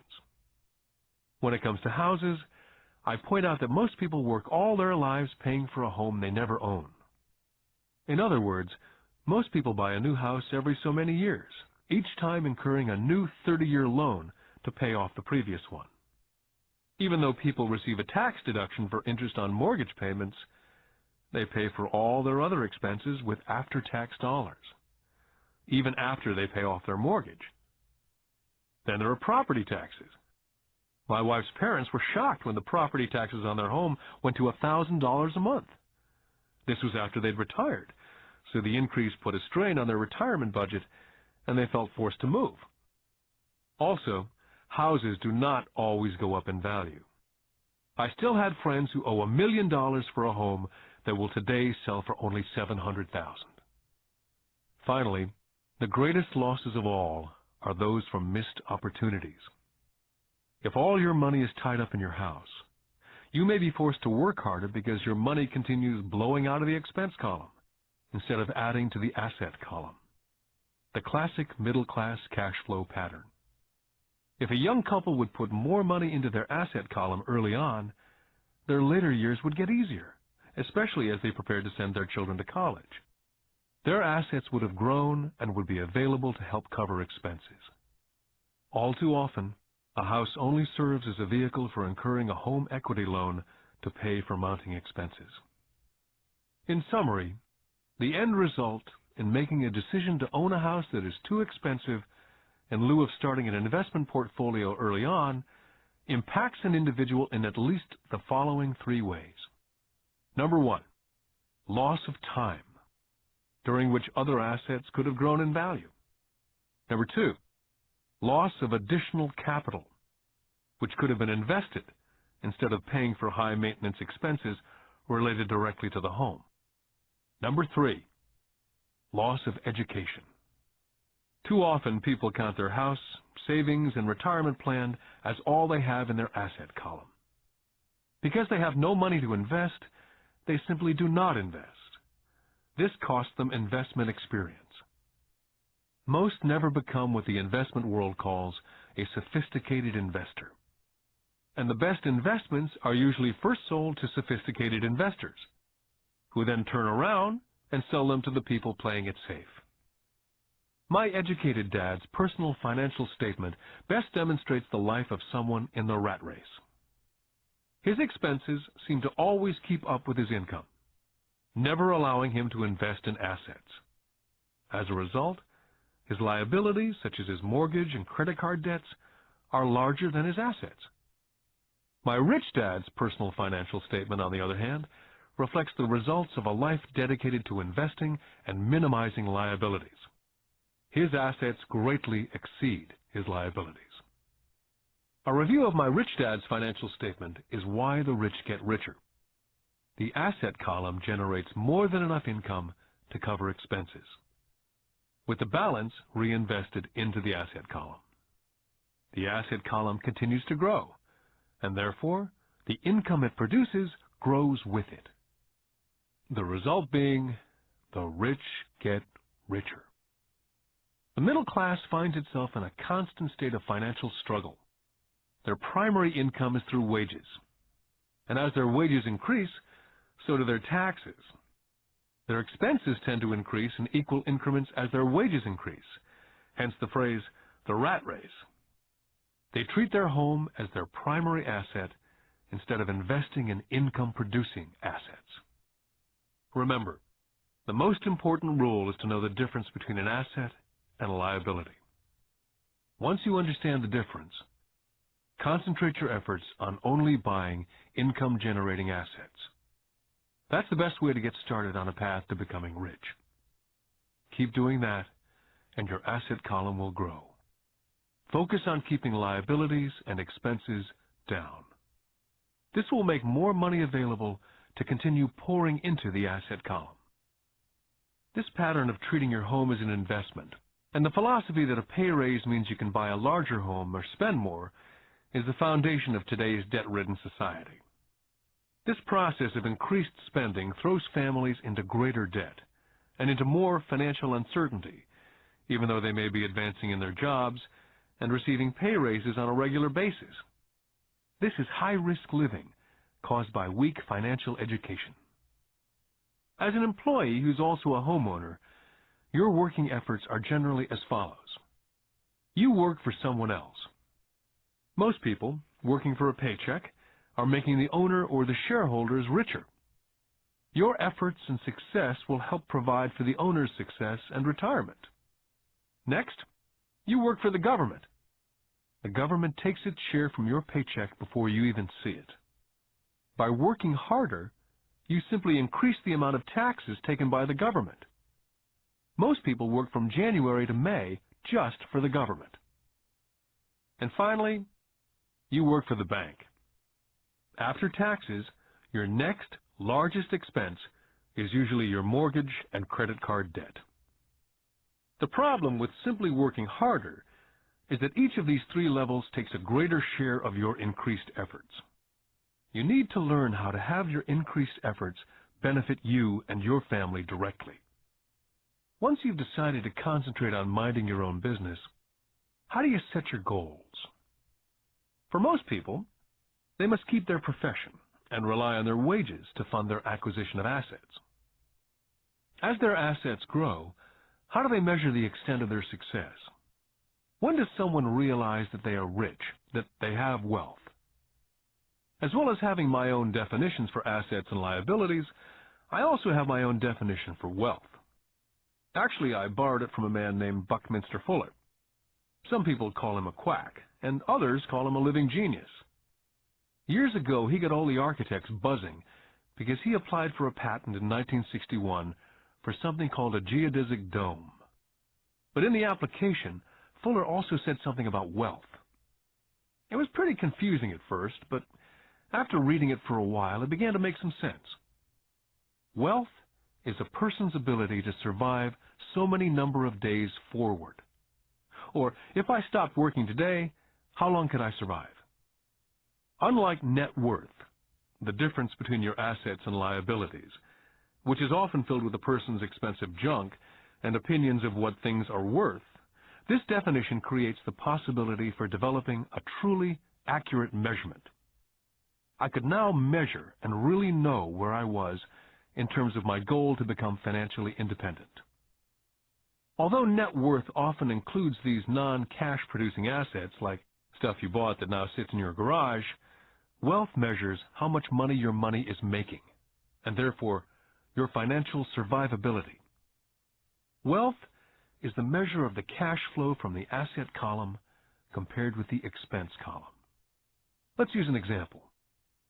Let's say I have a cash flow from my asset column of $1,000 a month, and I have monthly expenses of $2,000. What's my wealth? Let's go back to Buckminster Fuller's definition. Using his definition, how many days forward can I survive?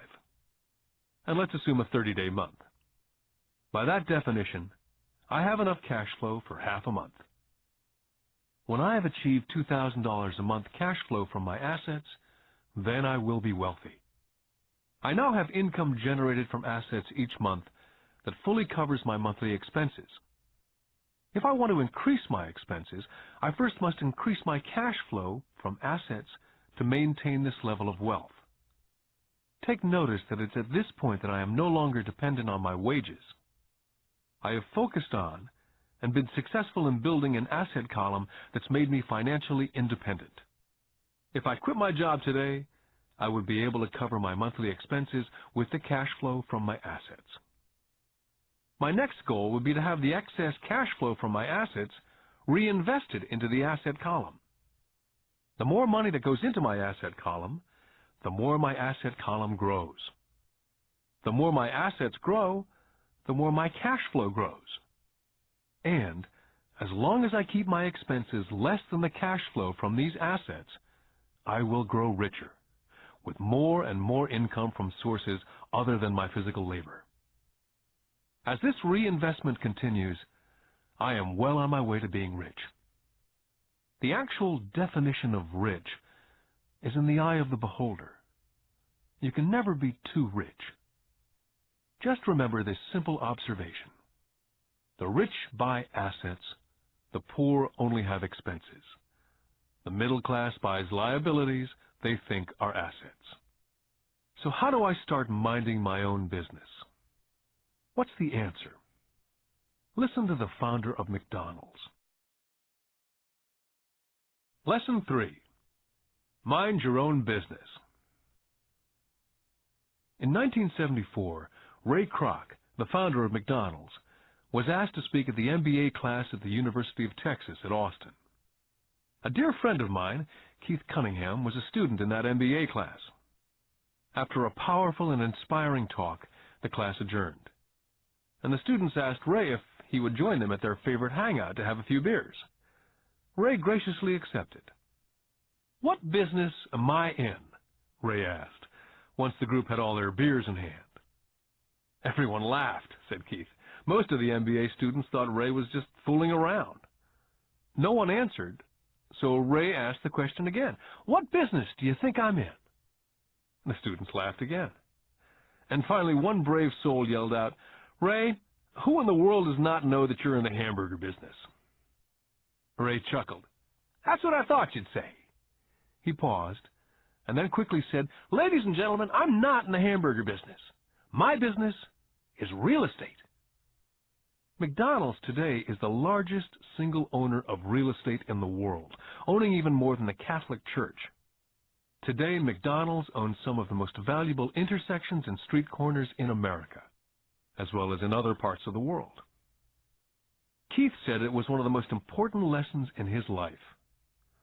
Today, Keith owns car washes, but his business is the real estate under those car washes.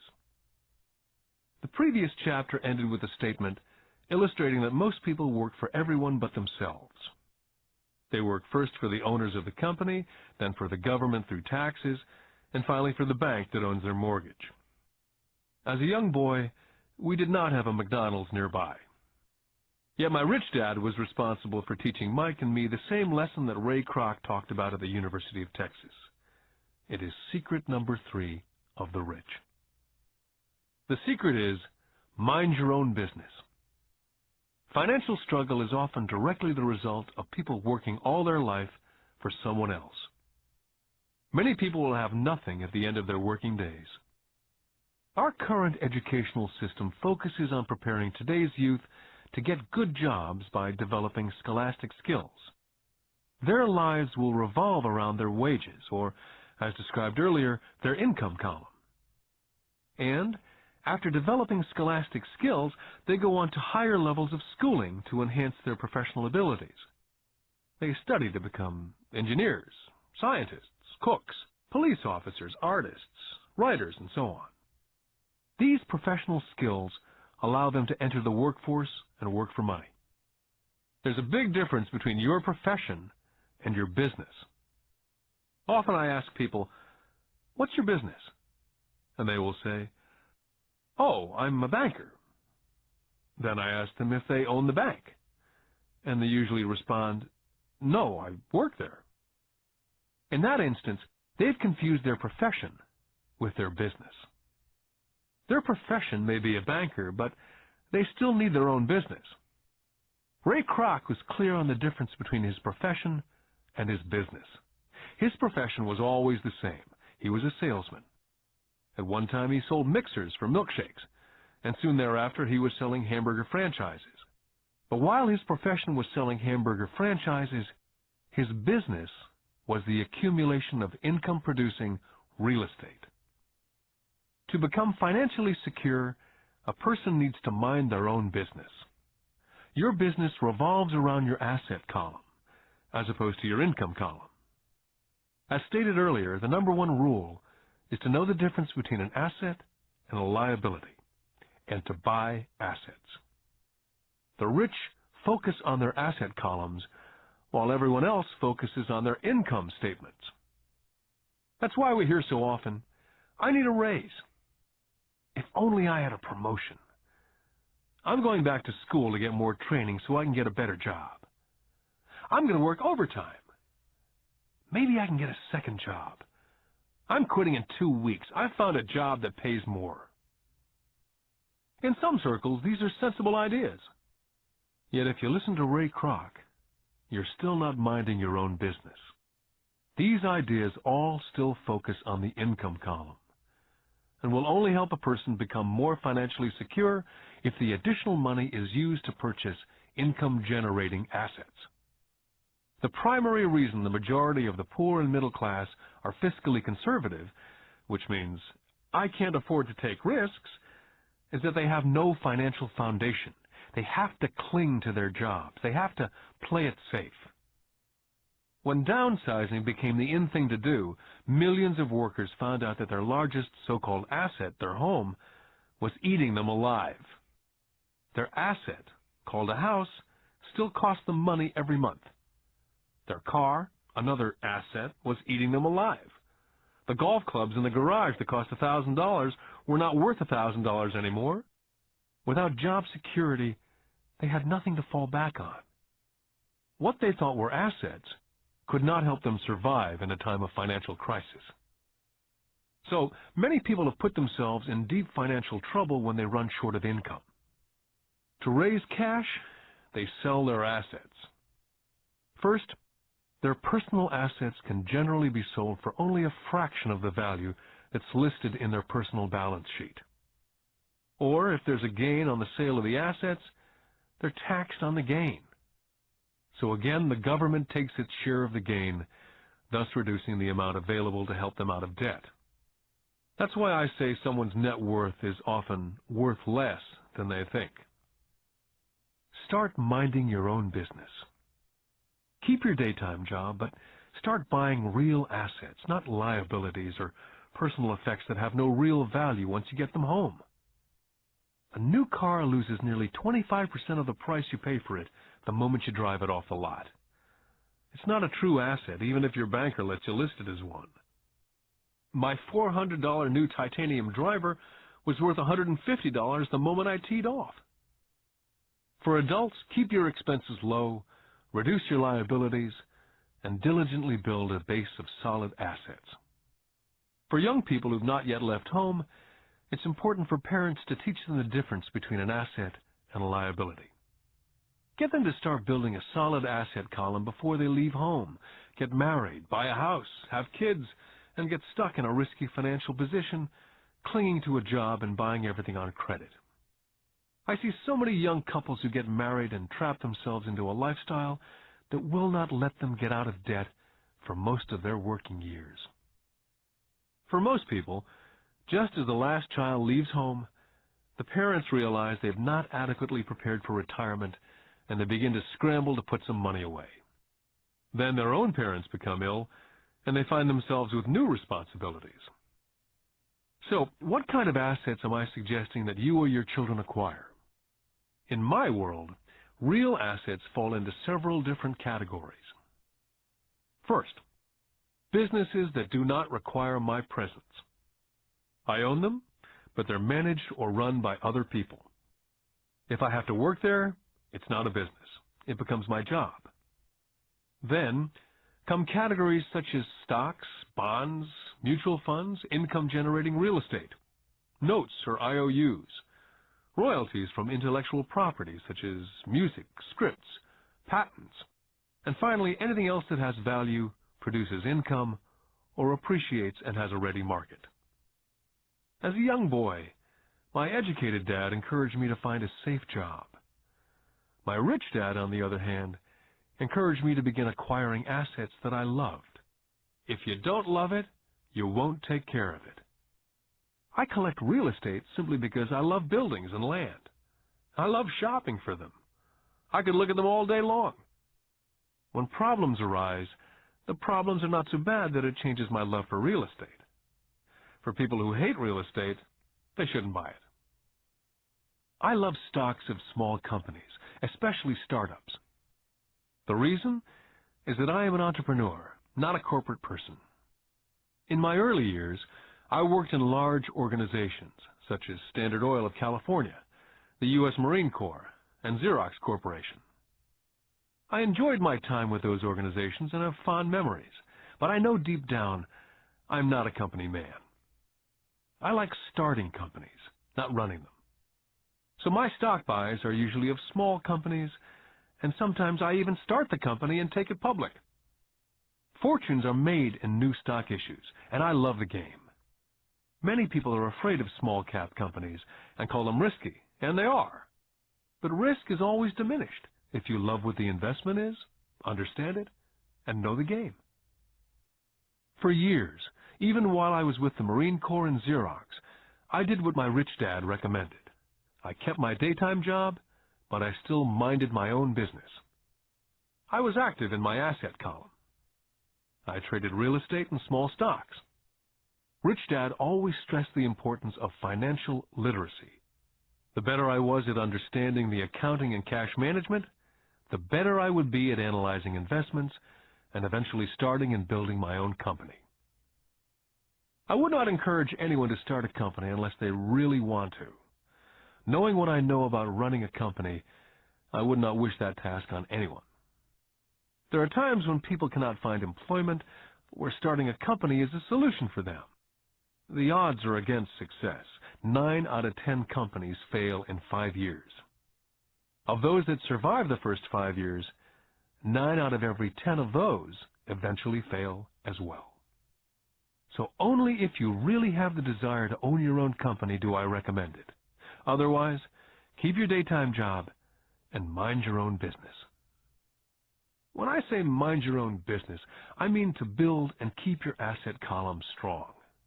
Once a dollar goes into it, never let it come out. Think of it this way. Once a dollar goes into your asset column, it becomes your employee. The best thing about money is that it works 24 hours a day and can work for generations. Keep your daytime job, be a great hard-working employee, but keep building that asset column. As your cash flow grows, you can buy some luxuries. An important distinction is that rich people buy luxuries last, while the poor and middle class tend to buy luxuries first. The poor and middle class often buy luxury items such as big houses, diamonds, furs, jewelry, or boats because they want to look rich. They look rich, but in reality they just get deeper in debt on credit.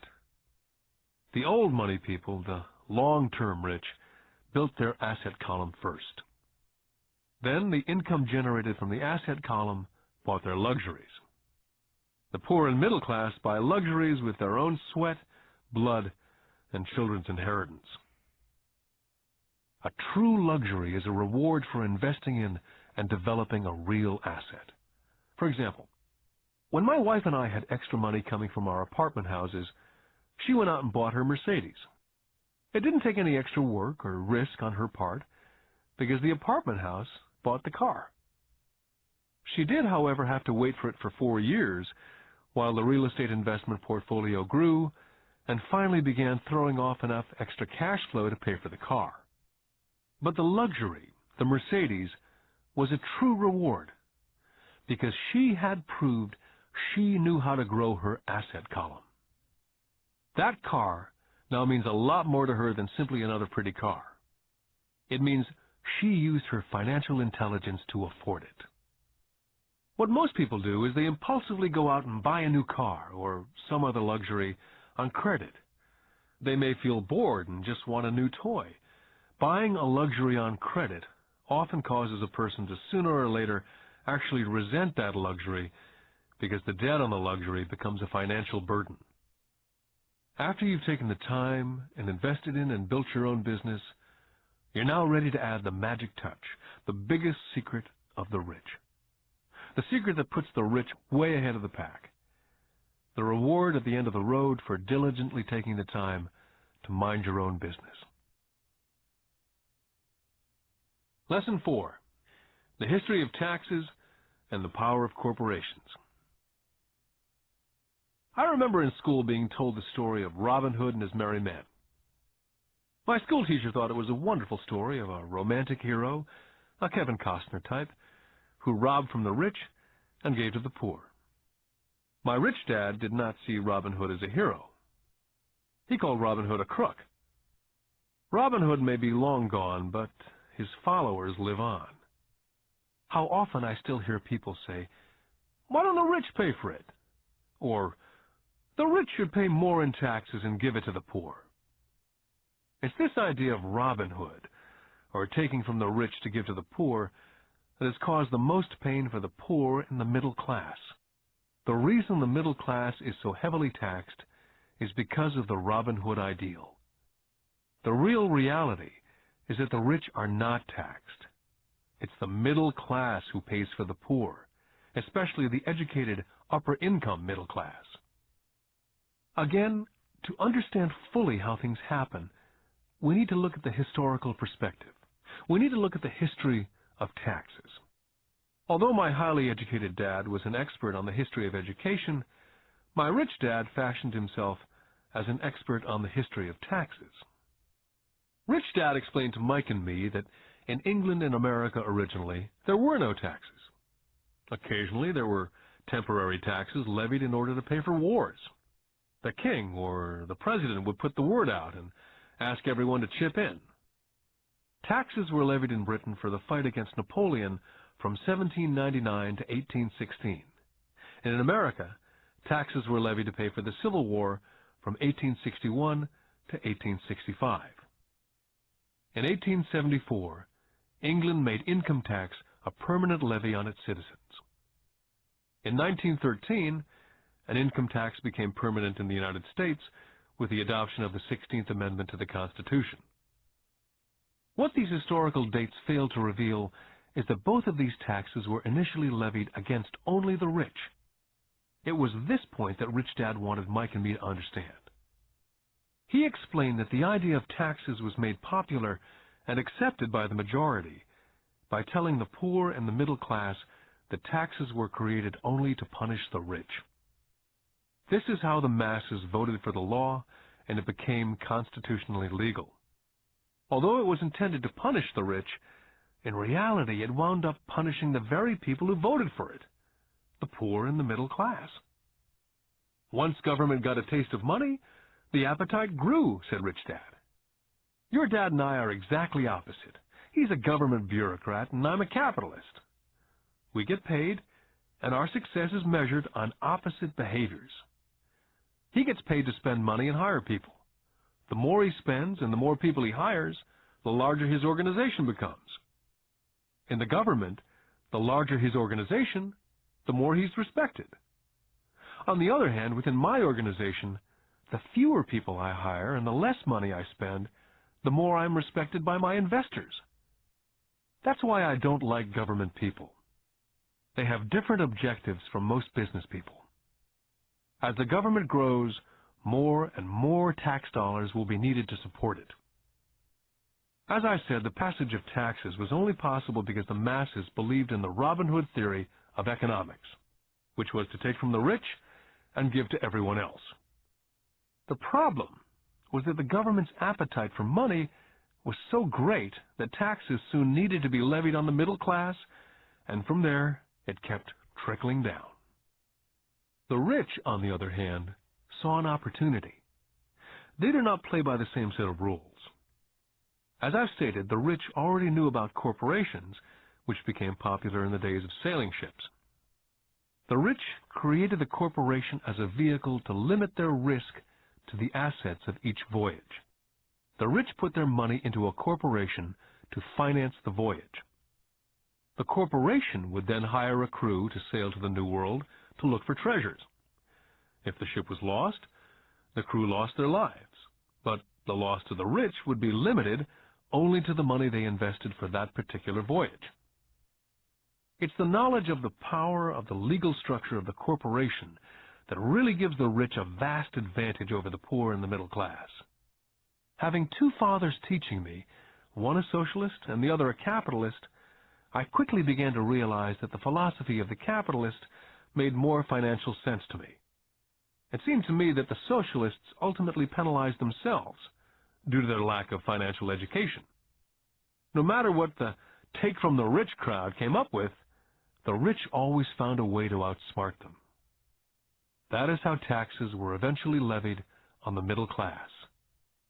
The rich outsmarted the intellectuals solely because they understood the power of money, a subject not taught in schools. How did the rich outsmart the intellectuals?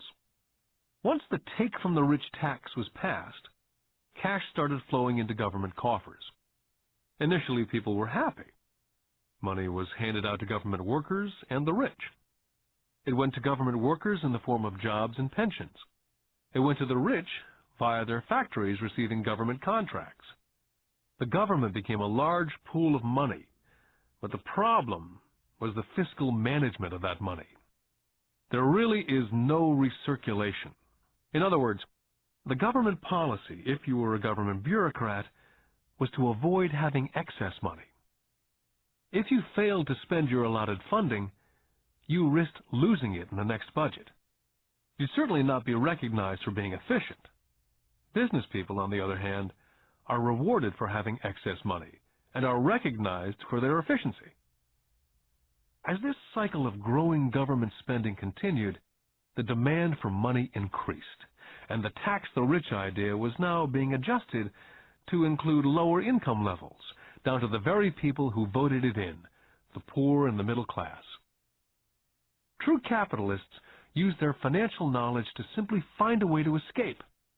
They headed back to the protection of a corporation. A corporation protects the rich. But what many people who've never formed a corporation do not know is that a corporation is not really a thing. A corporation is merely a file folder with some legal documents in it, sitting in some attorney's office registered with a state government agency. It's not a big building with the name of the corporation on it. It's not a factory or a group of people.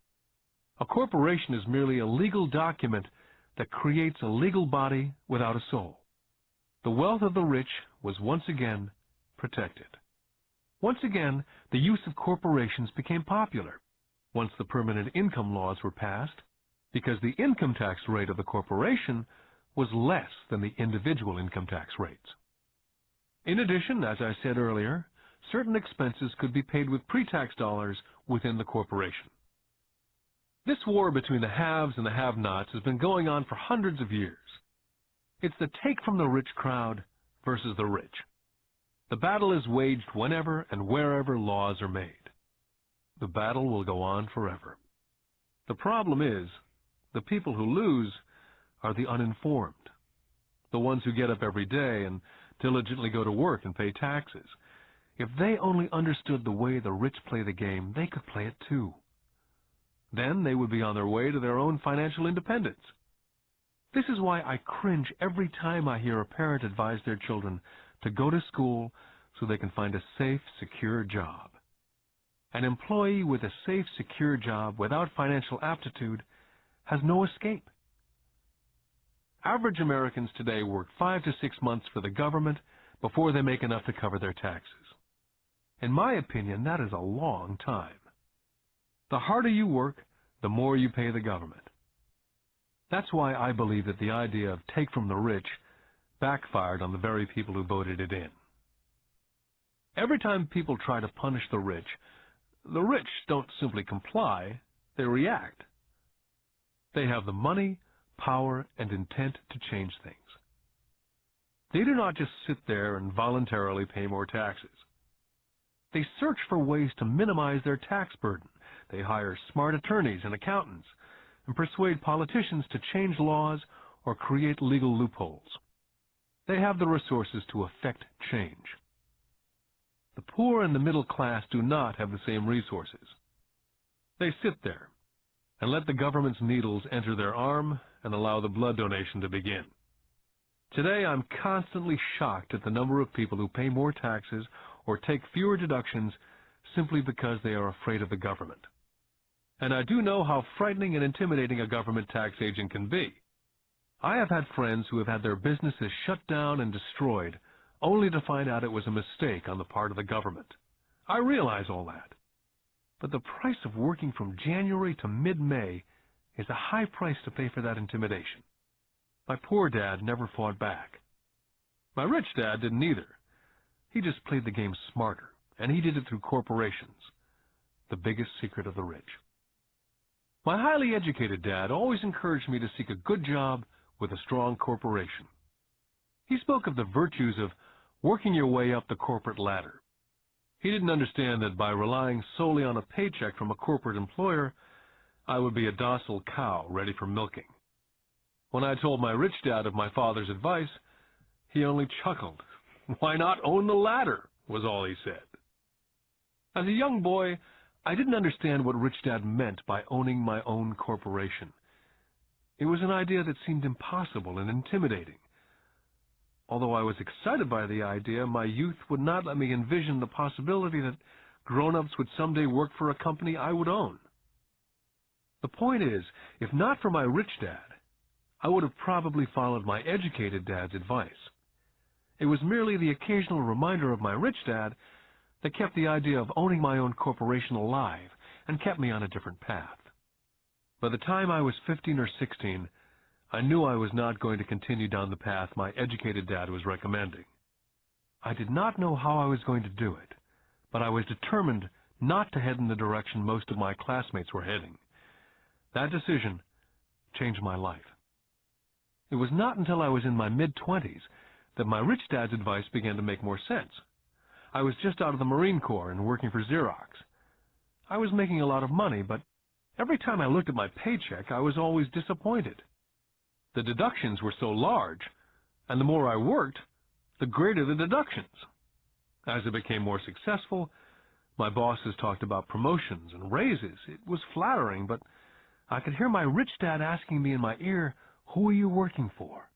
Who are you making rich?" In 1974, while still an employee for Xerox, I formed my first corporation and began minding my own business. There were already a few assets in my asset column, but now I was determined to focus on making it bigger. Those paychecks with all the deductions made all the years of my rich dad's advice make total sense. I could see the future if I followed my educated dad's advice. Many employers feel that advising their workers to mind their own business is bad for business. I'm sure it can be for certain individuals, but for me, Focusing on my own business, developing assets, made me a better employee. I now had a purpose. I came in early and worked diligently, amassing as much money as possible so I could begin investing in real estate. Hawaii was just set to boom, and there were fortunes to be made. The more I realized we were in the beginning stages of a boom, the more Xerox machines I sold. The more I sold, the more money I made, and of course, the more deductions there were from my paycheck. It was inspiring. I wanted out of the trap of being an employee so badly that I worked harder, not less. By 1978, I was consistently one of the top 5 salespeople in sales, often number 1. I badly wanted out of the rat race.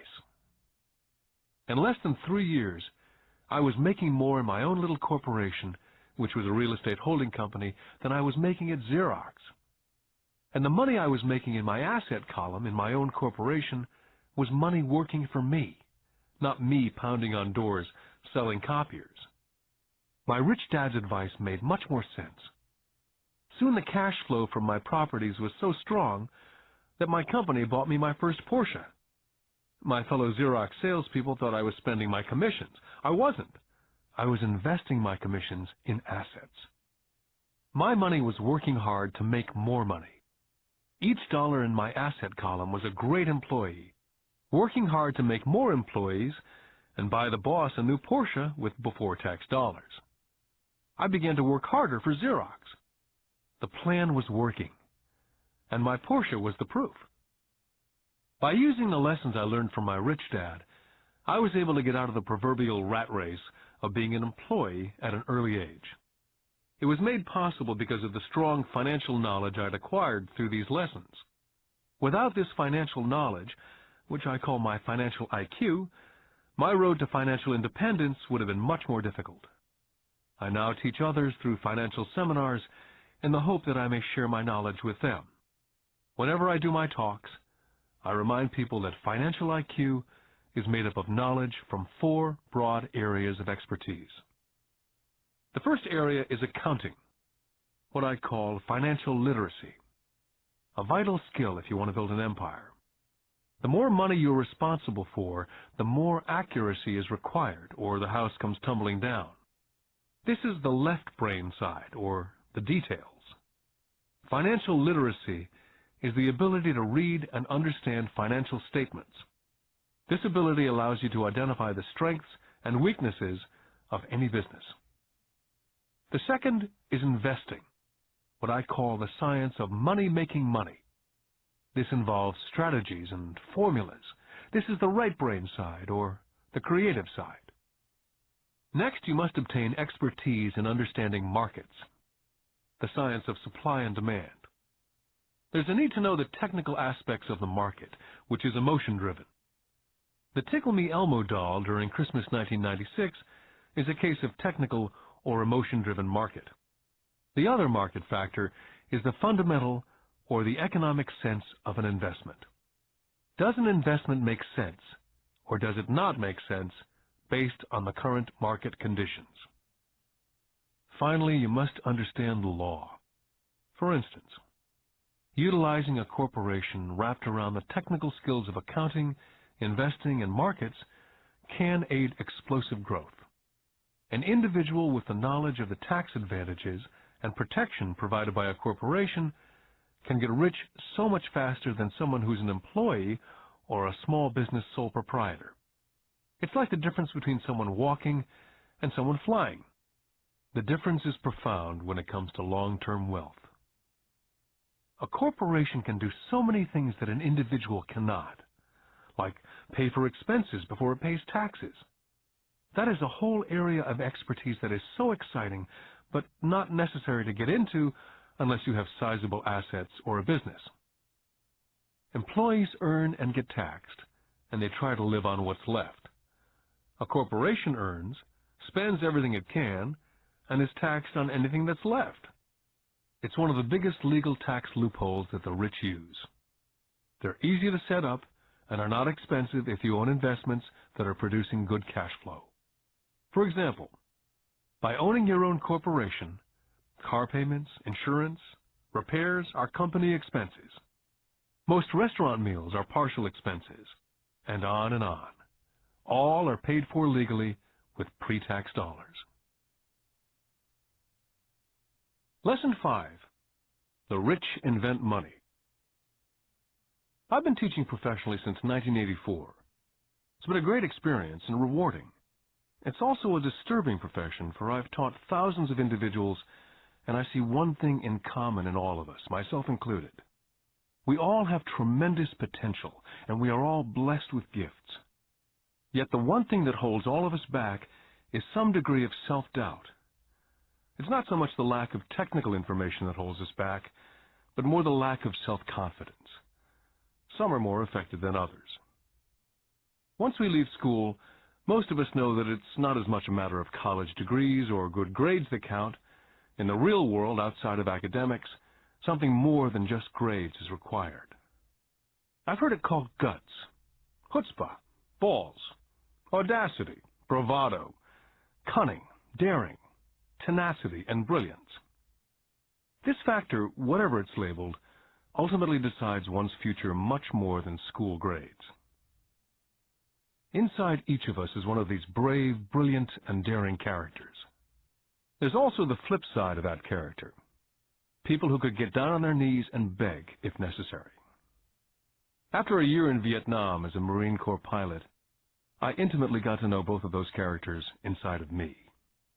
One is not better than the other. Yet as a teacher, I recognized that it was excessive fear and self-doubt that were the greatest detractors of personal genius.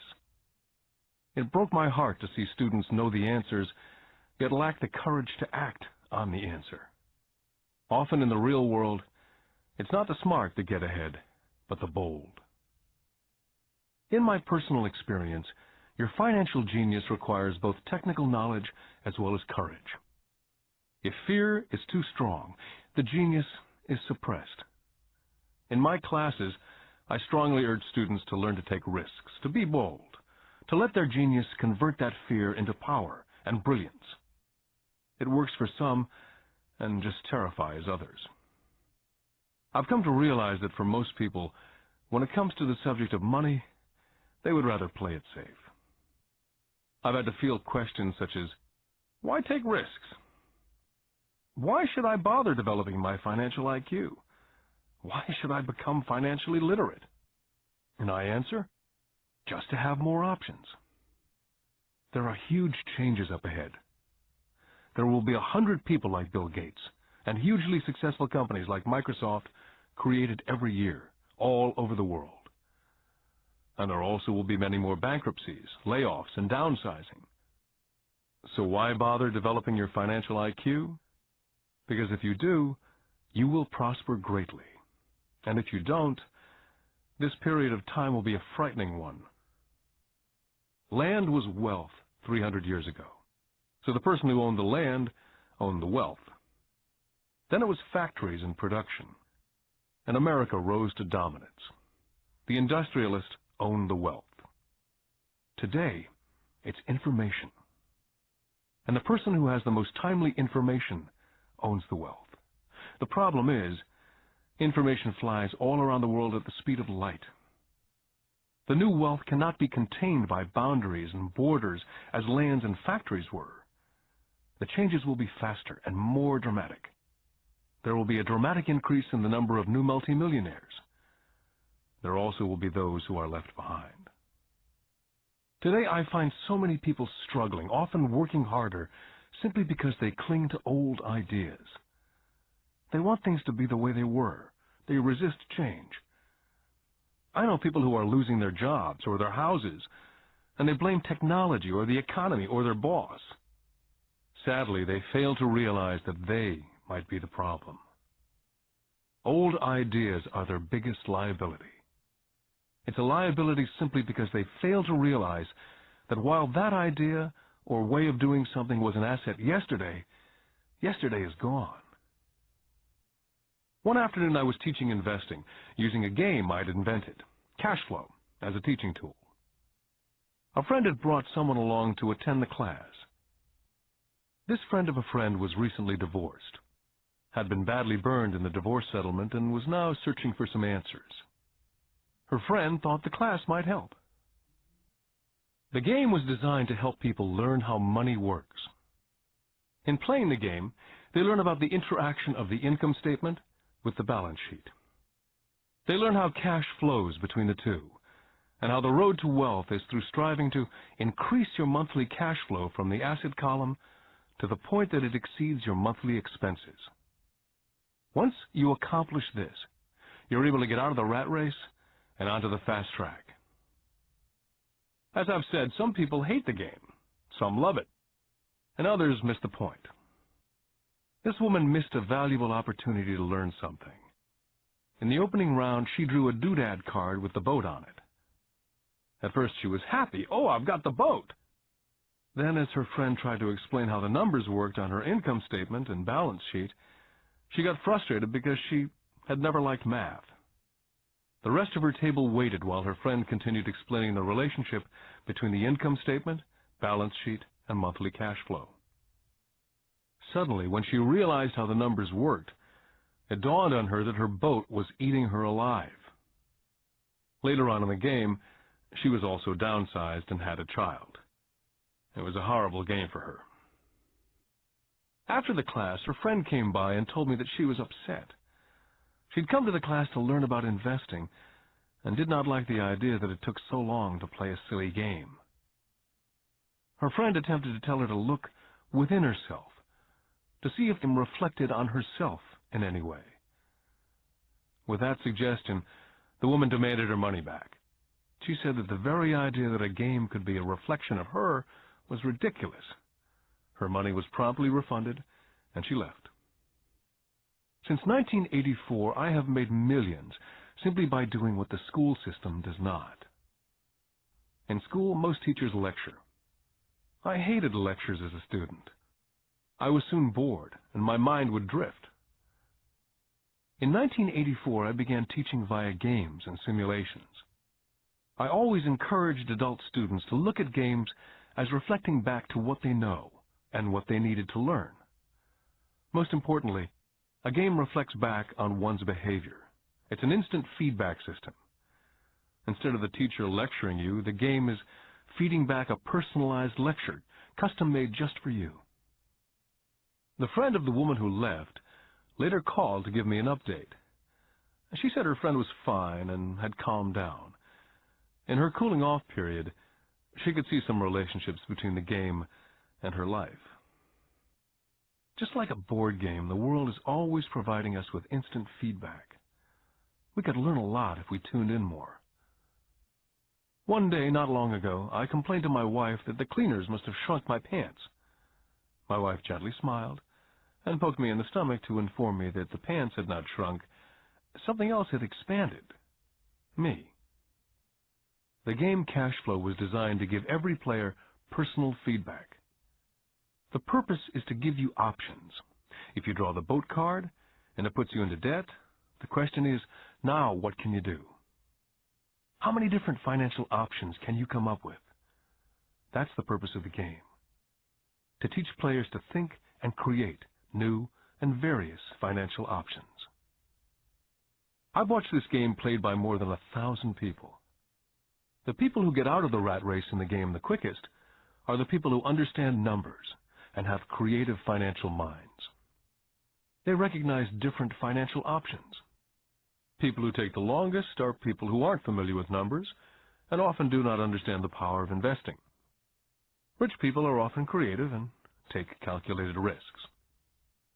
There have been people playing Cash Flow who gain lots of money in the game, but they don't know what to do with it. Most of them have not been financially successful in real life either.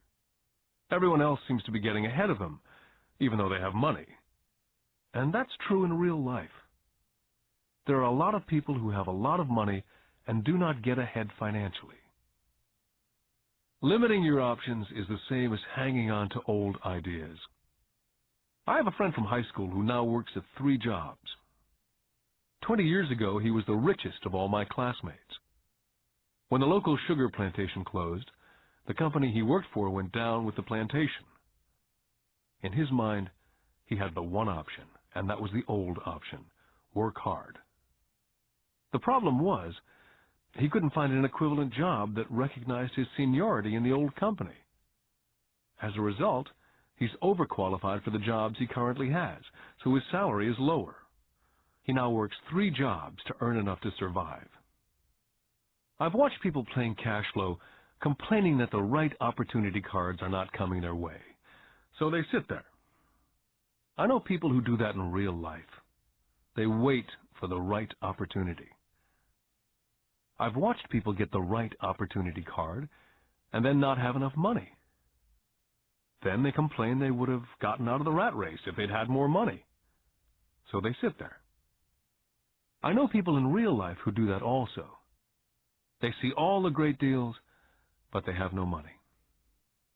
And I have people pull a great opportunity card, read it out loud, and have no idea that it's a great opportunity. They have the money, the time is right, they have the card, but they can't see the opportunity staring at them. They fail to see how it fits into their financial plan for escaping the rat race. And I know more people like that than all the others combined. Most people have an opportunity of a lifetime flash right in front of them, and they fail to see it.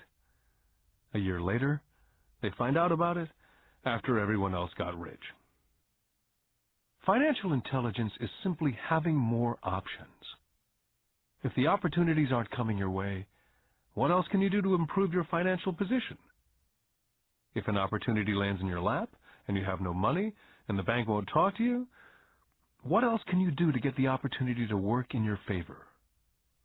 If your hunch is wrong and what you've been counting on doesn't happen, how can you turn a lemon into millions? That is financial intelligence. It's not so much what happens, but how many different financial solutions you can think of to turn a lemon into millions. It's how creative you are in solving financial problems. Most people only know one solution: work hard, save, and borrow. So why would you want to increase your financial intelligence? Because you want to be the kind of person who creates your own luck. You can take whatever happens and make it better. Few people realize that luck is created, just as money is. And if you want to be luckier and create money instead of working hard, then your financial intelligence is important. If you're the kind of person who's waiting for the right thing to happen, you might wait for a long time. It's like waiting for all the traffic lights to be green for 5 miles before starting the trip. As young boys, Mike and I were constantly told by my rich dad that money is not real. Rich Dad occasionally reminded us of how close we came to the secret of money on that first day we got together and began making money out of plaster of Paris. The poor and middle class work for money, he would say. The rich make money. The more real you think money is, the harder you will work for it. If you can grasp the idea that money is not real, you will grow richer faster. What is it? Was a question Mike and I often came back with. What is money if it's not real? What we agree it is, was all Rich Dad would say. The single most powerful asset we all have is our mind. If it's trained well, it can create enormous wealth in what seems to be an instant. I'll give you a simple example of creating money. In the early 1990s, the economy of Phoenix was horrible. I was watching the TV show Good Morning America when a financial planner came on and began forecasting doom and gloom. His advice was to save money. Put $100 away every month, he said, and in 40 years you will be a multimillionaire. Well, putting money away every month is a sound idea. It is one option, the option most people subscribe to. The problem is this: it blinds the person from what's really going on. They miss major opportunities for much more significant growth of their money. The world is passing them by. As I said, the economy was terrible at that time. For investors, this is the perfect market condition. A chunk of my money was in the stock market and in apartment houses. I was short of cash. Because everyone was giving stuff away, I was buying. I was not saving money, I was investing. My wife and I had more than $1 million in cash working in a market that was rising fast. It was the best opportunity to invest. The economy was terrible. I just could not pass up these small deals. Houses that were once $100,000 were now $75,000. But instead of shopping at the local real estate office, I began shopping at the bankruptcy attorney's office or the courthouse steps. In these shopping places, a $75,000 house could sometimes be bought for $20,000 or less. For $2,000, which was loaned to me from a friend for 90 days for $200, I gave an attorney a cashier's check as a down payment. While the acquisition was being processed, I ran an ad in the paper advertising a $75,000 house for only $60,000 and no money down. The phone rang hard and heavy. Prospective buyers were screened, and once the property was legally mine, all the prospective buyers were allowed to look at the house. It was a feeding frenzy. The house sold in a few minutes. I asked for a $2,500 processing fee, which they gladly handed over, and the escrow and title company took over from there. I returned the $2,000 to my friend with an additional $200. He was happy, the home buyer was happy, the attorney was happy, and I was happy. I'd sold a house for $60,000 that cost me $20,000. The $40,000 was created from money in my asset column in the form of a promissory note from the buyer. Total working time, 5 hours. During this depressed market, my wife and I were able to do 6 of these simple transactions in our spare time. While the bulk of our money was in larger properties in the stock market, we were able to create more than $190,000 in assets, notes at 10% interest, in those 6 buy, create, and sell transactions. That comes to approximately $19,000 a year income, much of it sheltered through our private corporation. Much of that $19,000 a year goes to pay for our company cars, gas, trips, insurance, dinners with clients, and other things. By the time the government gets a chance to tax that income, it's been spent on legally allowed pre-tax expenses. This was a simple example of how money is invented, created, and protected using financial intelligence. Ask yourself how long it would take to save $190,000. Would the bank pay you 10% interest on your money? And the note is good for 30 years. I hope they never pay me the $190,000. I have to pay a tax if they pay me the principal. And besides, $19,000 paid over 30 years is a little over $500,000 in income. The math is simple. You don't need algebra or calculus. I don't write much because the escrow company handles the legal transaction and the servicing of the payments. I have no roofs to fix or toilets to unplug because the owners do that. It's their house. Occasionally, someone does not pay, and that's wonderful because there are late fees, or they move out and the property is sold again. The court system handles that. And it may not work in your area. The market conditions may be different, but the example illustrates how a simple financial process can create hundreds of thousands of dollars with little money and low risk. It's an example of money being only an agreement. Anyone with a high school education can do it. Yet most people won't. Most people listen to the standard advice of work hard and save money. For about 30 hours of work, approximately $190,000 was created in the asset column, and no taxes were paid. Now, you may understand why I silently shake my head when I hear parents say, "My child is doing well in school and receiving a good education." It may be good, but is it adequate? I know the above investment strategy is a small one. It's used to illustrate how small can grow into big. My success reflects the importance of a strong financial foundation, which starts with strong financial education. Financial intelligence is made up of these 4 main technical skills. Number 1, financial literacy, the ability to read numbers. Number 2, Investment strategies, the science of making money. Number 3, the market, supply and demand. Alexander Graham Bell gave the market what it wanted, and AT&T was born. So did Bill Gates. A $75,000 house offered for $60,000 that cost $20,000 was also the result of seizing an opportunity created by the market. Somebody was buying and someone was selling. Number 4, the law.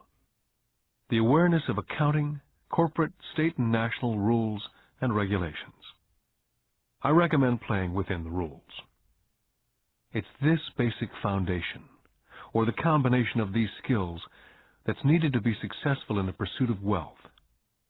Whether it be through the buying of small homes, large apartments, companies, stocks, bonds, mutual funds, precious metals, baseball cards, or the like. Personally, I use 2 main vehicles to achieve financial growth: real estate and small stocks. I use real estate as my foundation. Day in and day out, my properties provide cash flow and occasional spurts of growth in value. The small cap stocks are used for fast growth. I do not recommend anything that I do. The examples are just that, examples. If the opportunity is too complex, and I do not understand the investment, I don't do it. Simple math and common sense is all that's needed to do well financially.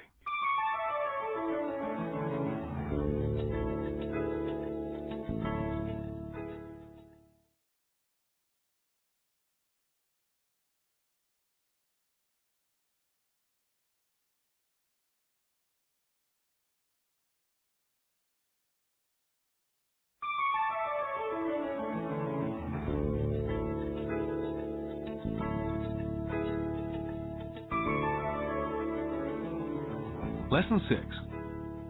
Work to learn. Don't work for money. In 1995, I granted an interview with a newspaper in Singapore. The young female reporter was on time, and the interview got underway immediately. We sat in the lobby of a luxurious hotel, sipping coffee and discussing the purpose of my visit to Singapore. I was to share the platform with Zig Ziglar. He was speaking on motivation, and I was speaking on the secrets of the rich. "Someday I'd like to be a best-selling author like you," she said. I'd seen some of the articles she'd written for the paper, and I was impressed. She had a tough, clear style of writing. Her articles held a reader's interest. "You have a great style," I said in reply. "What holds you back from achieving your dream?" "My work doesn't seem to go anywhere," she said quietly. "Everyone says that my novels are excellent, but nothing happens. So I keep my job with the paper. At least it pays the bills." "Do you have any suggestions?" "Yes, I do," I said brightly. "A friend of mine here in Singapore runs a school that trains people to sell. He runs sales training courses for many of the top corporations here in Singapore. And I think attending one of his courses would greatly enhance your career." She stiffened. "Are you saying that I should go to school to learn to sell?" I nodded. "I have a master's degree in English literature. Why would I go to school to learn to be a salesperson? I'm a professional." She was now packing her briefcase forcibly. The interview was over. On the coffee table sat a copy of my first book. I picked it up as well as the notes that she jotted down on her legal pad. "Do you see this?" I said, pointing to her notes. She looked down at her notes. "What?" she said, confused. Again, I pointed deliberately to her notes. On her pad, she'd written, "Robert Kiyosaki, best-selling author." It says best-selling author, not best-writing author. Her eyes widened immediately. "I'm a terrible writer. You're a great writer. I went to sales school. You have a master's degree. Put them together and you get a best-selling author and a best-writing author." Anger flared from her eyes. "I'll never stoop so low as to learn how to sell. People like you have no business writing. I'm a professionally trained writer, and you're a salesman. "It's not fair." The rest of her notes were put away, and she hurried out through the large glass doors into the humid Singapore morning. At least she gave me a fair and favorable write-up the next morning. The world is filled with smart, talented, educated, and gifted people. We meet them every day. They're all around us. I'm constantly shocked at how little talented people earn. I heard the other day that less than 5% of Americans earn more than $100,000 a year. I've met brilliant, highly educated people who earn less than $20,000 a year. A business consultant who specializes in the medical trade was telling me how many doctors, dentists, and chiropractors struggle financially. All this time, I thought that when they graduated, the dollars would pour in. It was this business consultant who gave me the phrase, "They are one skill away from great wealth." What this phrase means is that most people need only to learn and master one more skill, and their income would jump exponentially. I have mentioned before that financial intelligence is a synergy of accounting, investing, marketing, and law. Combine these 4 technical skills, and making money with money is easier. When it comes to money, the only skill most people know is to work hard. The classic example of a synergy of skills was that young writer for the newspaper. If she diligently learned the skills of sales and marketing, her income would jump dramatically. If I were her, I would take some courses in advertising copywriting as well as sales. Then instead of working at the newspaper, I would seek a job at an advertising agency. Even if it were a cut in pay, she'd learn how to communicate in shortcuts that are used in successful advertising. She also would spend time learning public relations, an important skill. She would learn how to get millions in free publicity. Then at night and on weekends, she could be writing her great novel. When it was finished, she'd be better able to sell her book. Then in a short while, she could be a best-selling author. When I graduated from the U.S. Merchant Marine Academy in 1969, my educated dad was happy. Standard Oil of California had hired me for its oil tanker fleet. I was a third mate, and the pay was low compared with my classmates, but it was okay for a first real job after college. My starting pay was about $42,000 a year, including overtime, and I only had to work for 7 months. I had 5 months of vacation. If I'd wanted to, I could have taken the run to Vietnam with a subsidiary shipping company and easily doubled my pay instead of taking the 5 months vacation. I had a great career ahead of me, yet I resigned after 6 months with the company and joined the Marine Corps to learn how to fly. My educated dad was devastated. Rich Dad congratulated me. In school and in the workplace, the popular opinion is the idea of specialization. That is, in order to make more money or get promoted, you need to specialize. That is why medical doctors immediately begin to seek a specialty, such as orthopedics or pediatrics. The same is true for accountants, architects, lawyers, pilots, and others. My educated dad believed in the same dogma. That's why he was thrilled when he eventually achieved his doctorate. He often admitted that schools reward people who study more and more about less and less. Rich Dad encouraged me to do exactly the opposite. You want to know a little about a lot, was his suggestion. That's why for years I worked in different areas of his companies. For a while I worked in his accounting department. Although I would probably never have been an accountant, he wanted me to learn via osmosis. Rich Dad knew I would pick up jargon and a sense of what's important and what's not. I also worked as a busboy and construction worker, as well as in sales, reservations, and marketing. He was grooming Mike and me. That's why he insisted we sit in on the meetings with his bankers, lawyers, accountants, and brokers. He wanted us to know a little about every aspect of his empire. Educated Dad thought I went to school to learn to be a ship's officer. Rich Dad knew that I went to school to study international trade. So as a student, I made cargo runs navigating large freighters oil tankers and passenger ships to the Far East and the South Pacific. Rich Dad emphasized that I stay in the Pacific instead of taking ships to Europe, because he knew that the emerging nations were in Asia, not Europe.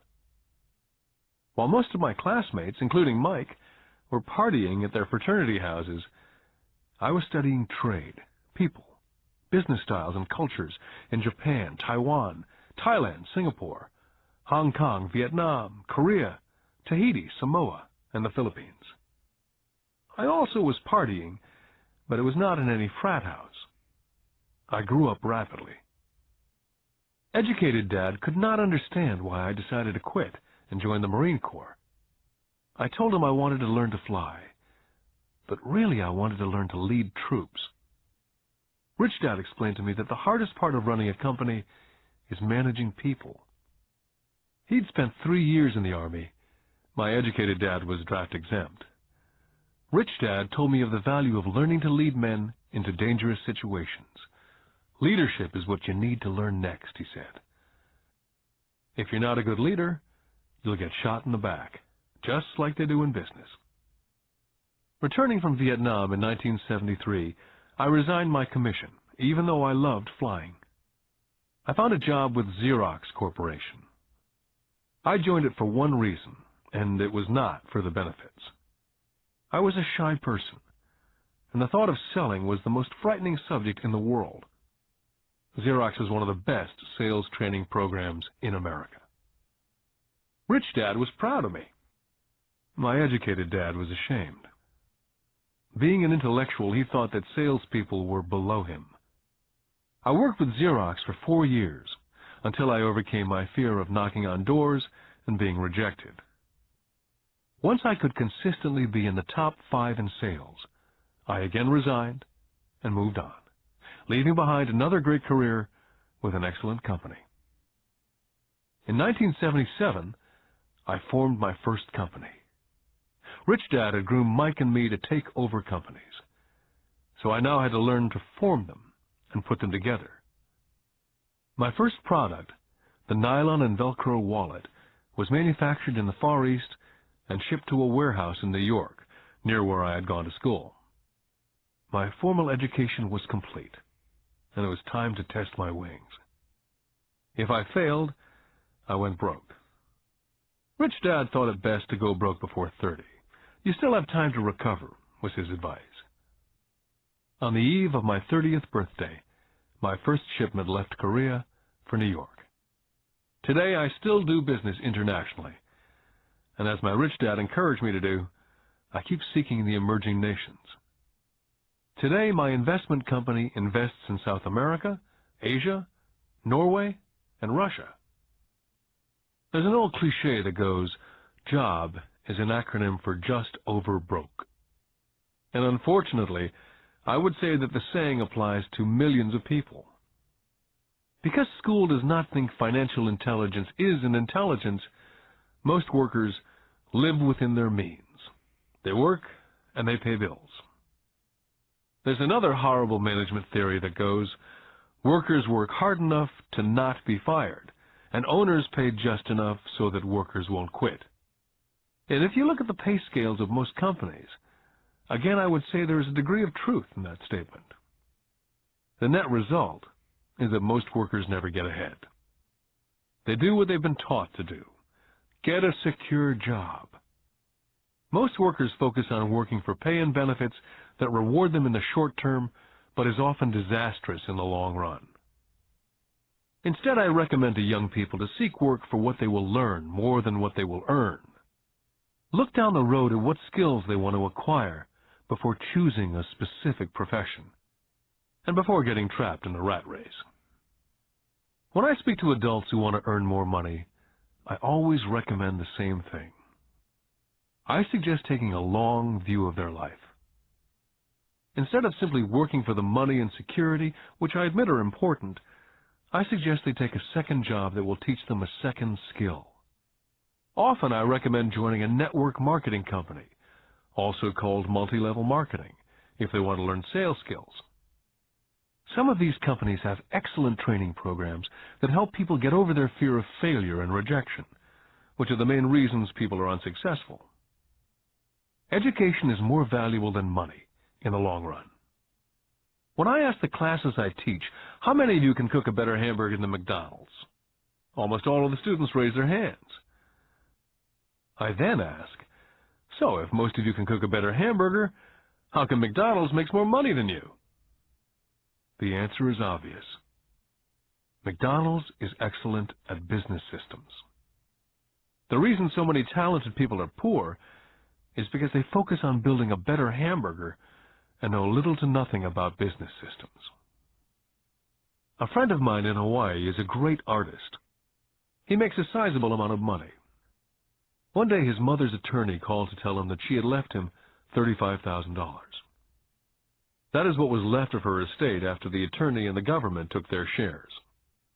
Immediately he saw an opportunity to increase his business by using some of this money to advertise. 2 months later, his first 4-color full-page ad appeared in an expensive magazine that targeted the very rich.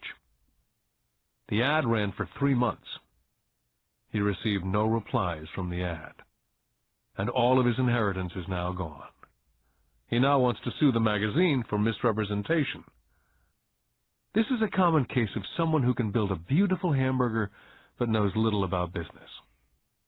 When I asked him what he'd learned, his only reply was that advertising salespeople are crooks. I then asked him if he'd be willing to take a course in sales and a course in direct marketing. His reply, I don't have the time, and I don't want to waste my money. The world is filled with talented poor people. All too often they're poor or struggle financially or earn less than they're capable of, not because of what they know, but because of what they do not know. They focus on perfecting their skills at building a better hamburger rather than the skills of selling and delivering the hamburger. Maybe McDonald's does not make the best hamburger, but they are the best at selling and delivering a basic average burger. Poor Dad wanted me to specialize. That was his view on how to be paid more. Rich Dad advised that Mike and I groom ourselves. Many corporations do the same thing. They find a young, bright student out of business school and begin grooming that person to someday take over the company. So these bright young employees do not specialize in one department. They're moved from department to department to learn all the aspects of business systems. The rich often groom their children or the children of others. By doing so, their children gain an overall knowledge of the operations of the business and how the various departments interrelate. For the World War II generation, it was considered bad to skip from company to company. Today, it's considered smart. Since people will skip from company to company rather than seek greater specialization, why not seek to learn more than earn? In the short term, it may earn you less. In the long term, it will pay off in large dividends.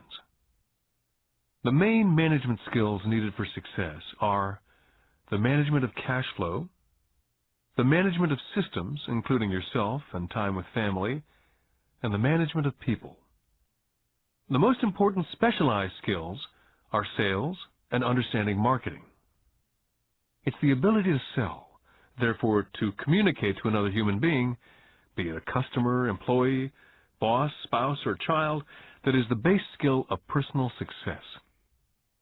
It is communication skills such as writing, speaking, and negotiating that are crucial to a life of success.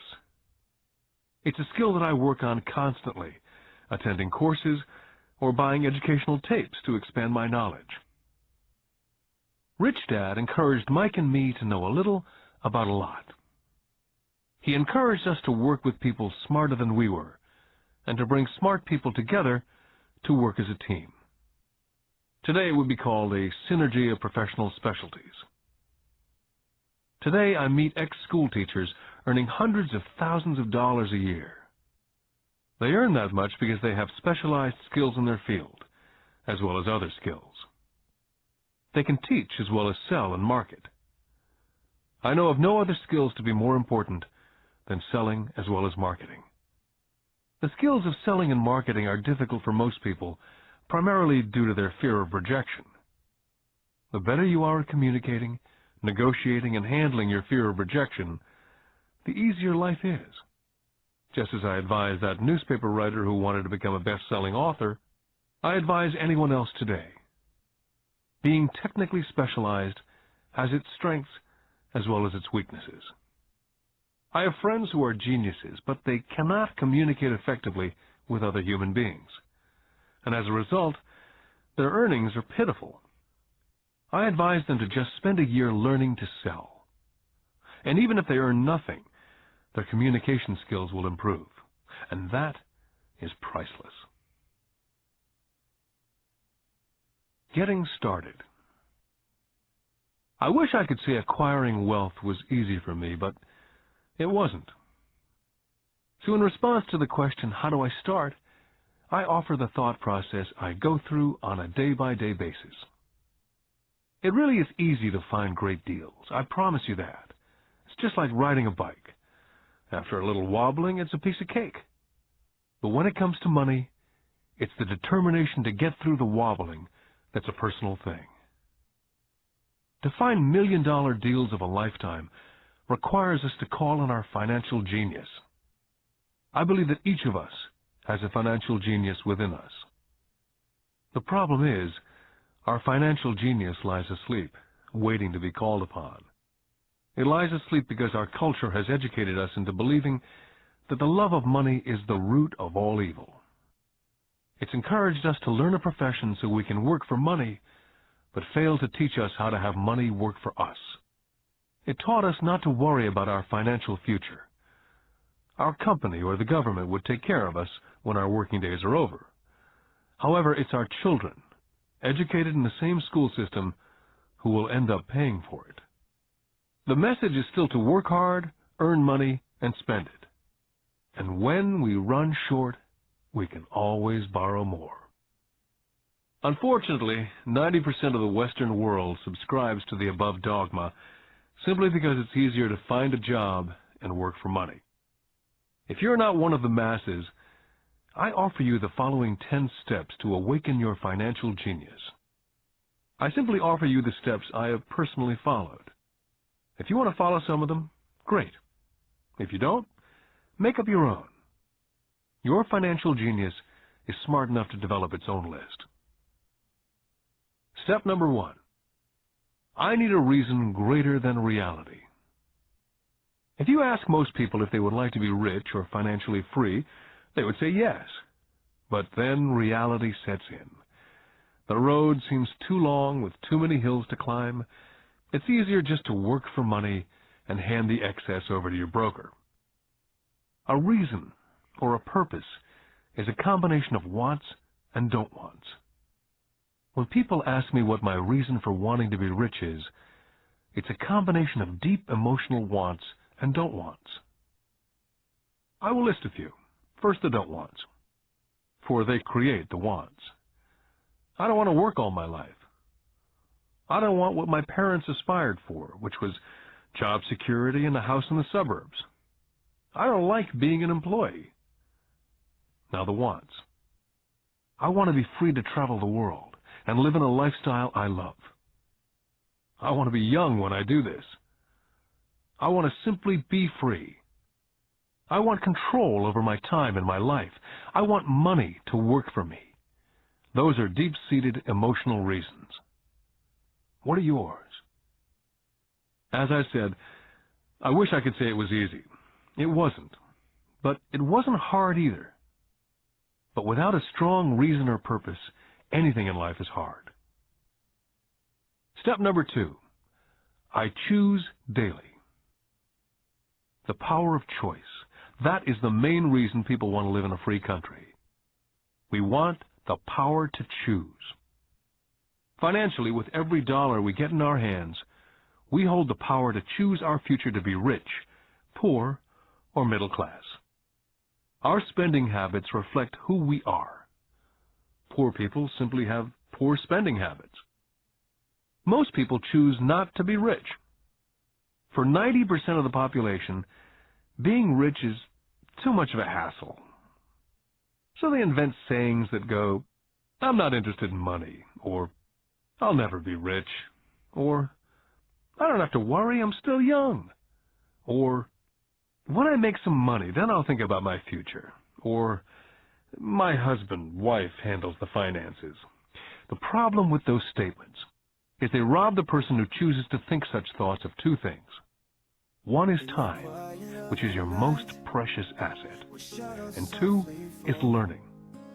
Just because you have no money, it shouldn't be an excuse to not learn.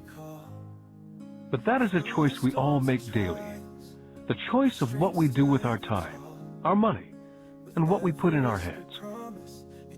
That is the power of choice. All of us have choice. I just choose to be rich, and I make that choice every day. Step number 3, choose friends carefully.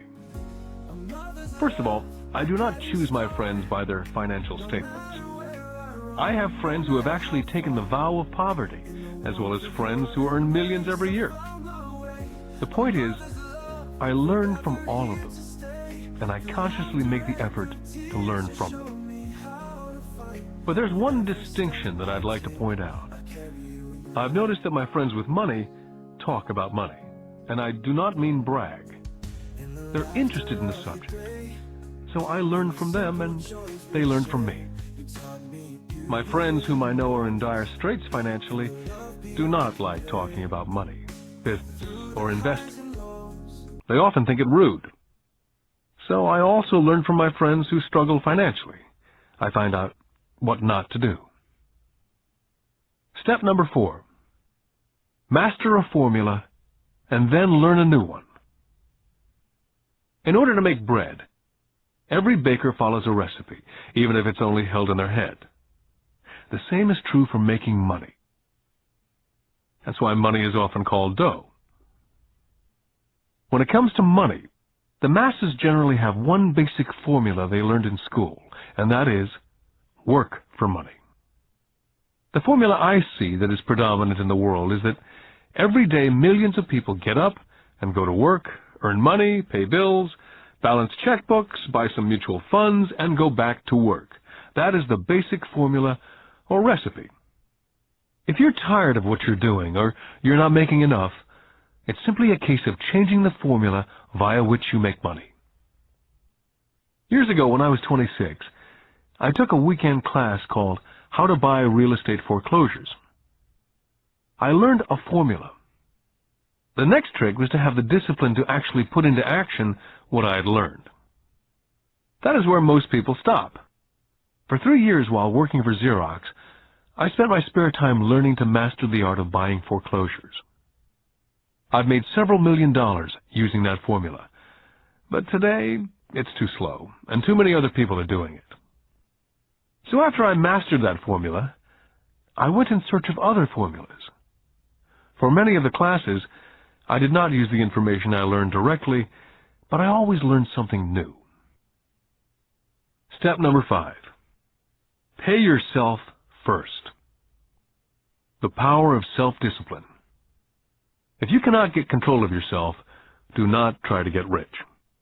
You might first want to join the Marine Corps or some religious order, so you can get control of yourself. It makes no sense to invest, make money, and blow it. It's the lack of self-discipline that causes most lottery winners to go broke soon after winning millions. It's the lack of self-discipline that causes people who get a raise to immediately go out and buy a new car or take a cruise. It's difficult to say which of the 10 steps is the most important, but of all the steps, this step is probably the most difficult to master if it's not already a part of your makeup. I would venture to say that it's the lack of personal self-discipline that is the #1 delineating factor between the rich, poor, and middle class. I do not take the saying, pay yourself first, lightly. The Richest Man in Babylon by George Clason is where the statement, pay yourself first, comes from. Millions of copies have been sold. But while millions of people freely repeat that powerful statement, few follow the advice. For those who do follow it, their financial statement, income statement, and balance sheet shows income flowing into assets and assets supplying income. Each month, these people allocate money to their asset column before they pay their monthly expenses. Although millions of people have read Klassen's book and understand the words pay yourself first, in reality they pay themselves last. Now I can hear the howls from those of you who sincerely believe in paying your bills first. And I can hear all the responsible people who pay their bills on time. I'm not saying be irresponsible and not pay your bills. All I'm saying is do what the program says, which is pay yourself first. The reason I don't have high credit card debt and doodad debt is because I want to pay myself first. Although I pay my bills last, I am financially astute enough to not get into a tough financial situation. To ensure paying yourself first, don't get into large debt positions that you have to pay for. Keep your expenses low. Build up assets first. Then, buy the big house or a nice car. Being stuck in the rat race is not intelligent. And when you come up short, let the pressure build and don't dip into your savings or investments. Use the pressure to inspire your financial genius to come up with new ways of making more money and then pay your bills. You will have increased your ability to make more money as well as your financial intelligence. Step number 6. Pay your brokers well. I often see people posting a sign in front of their house that says, "For sale by owner." Or I see on TV today many people claiming to be discount brokers. My rich dad taught me to take the opposite tack. He believed in paying professionals well, and I have adopted that policy also. Today I have expensive attorneys, accountants, real estate brokers, and stockbrokers. Why? Because if, and I do mean if, the people are professionals, their services should make you money. And the more money they make, the more money I make. We live in an information age. Information is priceless. A good broker should provide you with information as well as take the time to educate you as to its meaning. Step number 7. Be an Indian giver. This is the power of getting something for nothing. When the first white settlers came to America, they were taken aback by a cultural practice some American Indians had. For example, if a settler was cold, the Indian would give the person a blanket. Mistaking it for a gift, the settler was often offended when the Indian asked for it back. The Indians also got upset when they realized the settlers did not want to give it back. That is where the term Indian giver came from. A simple cultural misunderstanding. In the world of the asset column, being an Indian giver is vital to wealth. The sophisticated investor's first question is, how fast do I get my money back? They also want to know what they get for free, also called a piece of the action. That is why the ROI, or return of and on investment, is so important. Frequently, my broker will call me and recommend I move a sizable amount of money into the stock of a company that he feels is just about to make a move that will add value to the stock, like announcing a new product. I will move my money in for a week to a month while the stock moves up. Then I pull my initial dollar amount out and stop worrying about the fluctuations of the market because my initial money is back and ready to work on another asset. So my money goes in and then it comes out, and I own an asset that was technically free. Step number 8. Assets buy luxuries. As I said in the section, pay yourself first. If a person cannot master the power of self-discipline, it's best not to try to get rich. For while the process of developing cash flow from an asset column in theory is easy, it's the mental fortitude of directing money that's hard. Due to external temptations, it's much easier in today's consumer world to simply blow it out of the expense column. Because of weak mental fortitude, that money flows into the paths of least resistance. That is the cause of poverty and financial struggle. I love my luxuries as much as anyone else. The difference is, some people buy their luxuries on credit. It's the keep up with the Joneses trap. I use the income from my assets to buy my luxuries. When I wanted to buy a Porsche, the easy road would have been to call my banker and get a loan. Instead of choosing to focus in the liability column, I chose to focus in the asset column. As a habit, I use my desire to consume to inspire and motivate my financial genius to invest. Too often today, we focus on borrowing money to get the things we want, instead of focusing on creating money. One is easier in the short term, but harder in the long term. It's a bad habit that we as individuals and as a nation have gotten into. Remember, the easy road often becomes hard, and the hard road often becomes easy. The earlier you can train yourself and those you love to be masters of money, the better. Money is a powerful force. Unfortunately, people use the power of money against them. If your financial intelligence is low, money will run all over you. It will be smarter than you. If money is smarter than you, you will work for it all your life. Step number 9. The need for heroes.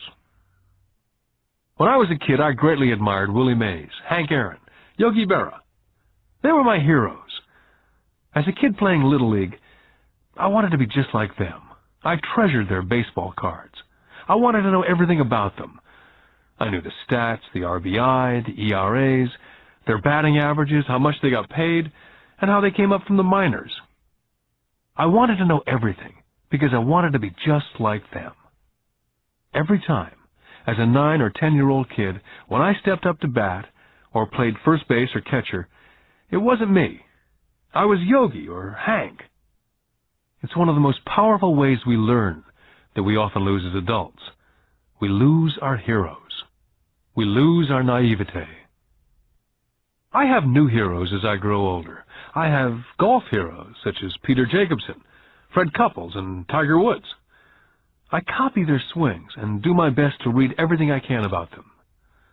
I also have heroes such as Donald Trump, Warren Buffett, Peter Lynch, George Soros, and Jim Rogers. In my older years, I know their stats, just like I knew the ERAs and RBI of my baseball heroes. I follow what Warren Buffett invests in and read anything I can about his point of view on the market. I read Peter Lynch's book to understand how he chooses stocks. And I read about Donald Trump, trying to find out how he negotiates and puts deals together. Just as I was not me when I was up to bat, when I'm in the market or I'm negotiating a deal, I am subconsciously acting with the bravado of Trump. Or when analyzing a trend, I look at it as though Peter Lynch were doing it. By having heroes, we tap into a tremendous source of raw genius. But heroes do more than simply inspire us. Heroes make things look easy. It's the making it look easy that convinces us to want to be just like them. If they can do it, so can I. Step number 10. Teach and you shall receive. Both of my dads were teachers. My rich dad taught me a lesson I've carried all my life, and that was the necessity of being charitable or giving. My educated dad gave a lot by the way of time and knowledge, but almost never gave money. As I said, he usually said that he would give when he had some extra money. Of course, there was rarely any extra. My rich dad gave money as well as education. He believed firmly in tithing. If you want something, you first need to give, he would always say. When he was short of money, he simply gave money to his church or to his favorite charity. If I could leave one single idea with you, it's that idea. Whenever you feel short or in need of something, give what you want first, and it will come back in buckets. That's true for money, a smile, love, friendship.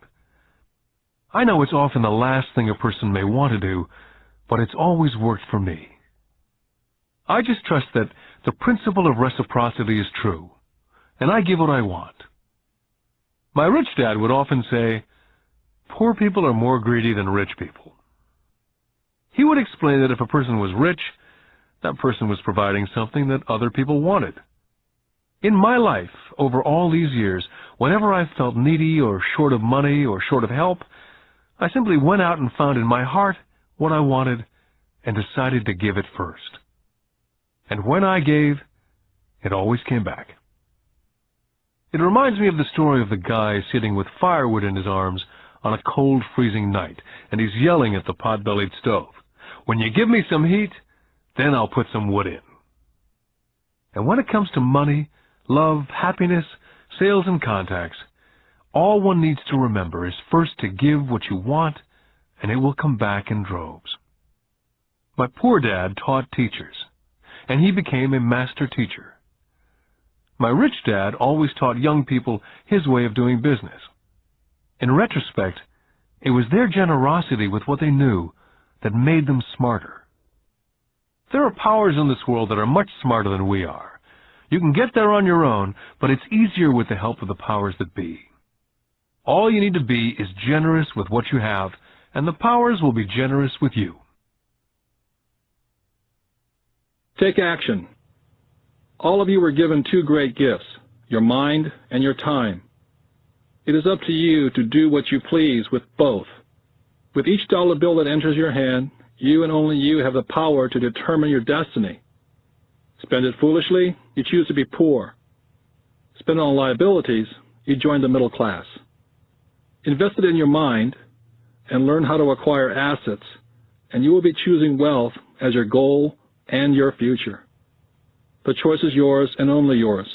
With every day, with every dollar, you decide to be rich, poor, or middle class. Choose to share this knowledge with your children, and you choose to prepare them for the world that awaits. No one else will. You and your children's future will be determined by choices you make today, not tomorrow. This has been a Time Warner Audiobooks production of Rich Dad, Poor Dad, written by Robert Kiyosaki with Sharon L. Lecter, CPA, and read by Stephen Hoy, featuring an introduction by Robert Kiyosaki. Executive producer, Maya Thomas. Produced and directed by John Brunette. Text abridged by John Whitman. Text edited by William Whittington. Production coordinated by Daniel Metcalf. Rich Dad, Poor Dad is also available in paperback from Warner Business Books.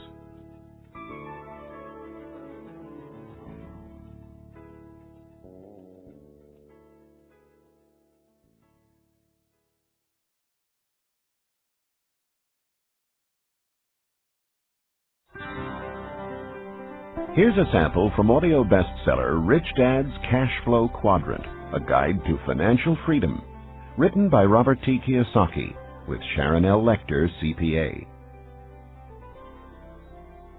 When people ask why Kim and I were homeless back in 1985, I tell them it was because of what my rich dad taught me about money. For me, money is important, yet I did not want to spend my life working for it. That is why I did not want a job. If we were going to be responsible citizens, Kim and I wanted to have our money work for us rather than spend our lives physically working for money. That is why the cash flow quadrant is so important. It distinguishes between the different ways in which money is generated. There are ways of being responsible and creating money other than physically working for it. But in order to embrace wealth, it is essential to understand your relation to it. My highly educated dad had a strong belief that the love of money was evil, that to profit excessively meant you were greedy.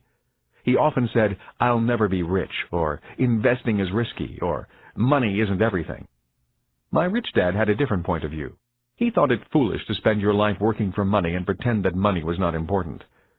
Rich Dad believed that life was more important than money, but money was important for supporting life. He often said, "You only have so many hours a day, and you can only work so hard. So why work hard for money? Learn to have money, and people work hard for you, and you can be free to do the things that are important." To my rich dad, what was important was to have lots of time to raise his kids, to have money to donate to charities and projects he supported, to bring jobs and financial stability to the community, to have time and money to take care of his health, and to be able to travel the world with his family. "Those things take money," said Rich Dad. "That is why money is important to me. Money is important, but I don't want to spend my life working for it." It was my rich dad who often referred to the cash flow quadrant when I was a young boy. He would explain to me the difference between someone who was successful on the left side versus the right side. Having two dynamic and successful father figures around me gave meaning to what each was saying. But it was what they were doing that allowed me to begin to notice the differences between the ES side of the quadrant and the BI side. One painful lesson I experienced as a young boy was simply how much time one dad had available to spend with me versus the other. As the success and prominence of both dads grew, it was obvious that one dad had less and less time to spend with his wife and 4 children. My real dad was always on the road, at meetings, or dashing off to the airport for more meetings. The more successful he got, the fewer dinners we had together as a family. Weekends he spent at home in his crowded little office buried under paperwork. My rich dad, on the other hand, had more and more free time as his success grew. One of the reasons I learned so much about money, finance, business, and life was simply because my rich dad had more and more free time for his children and me.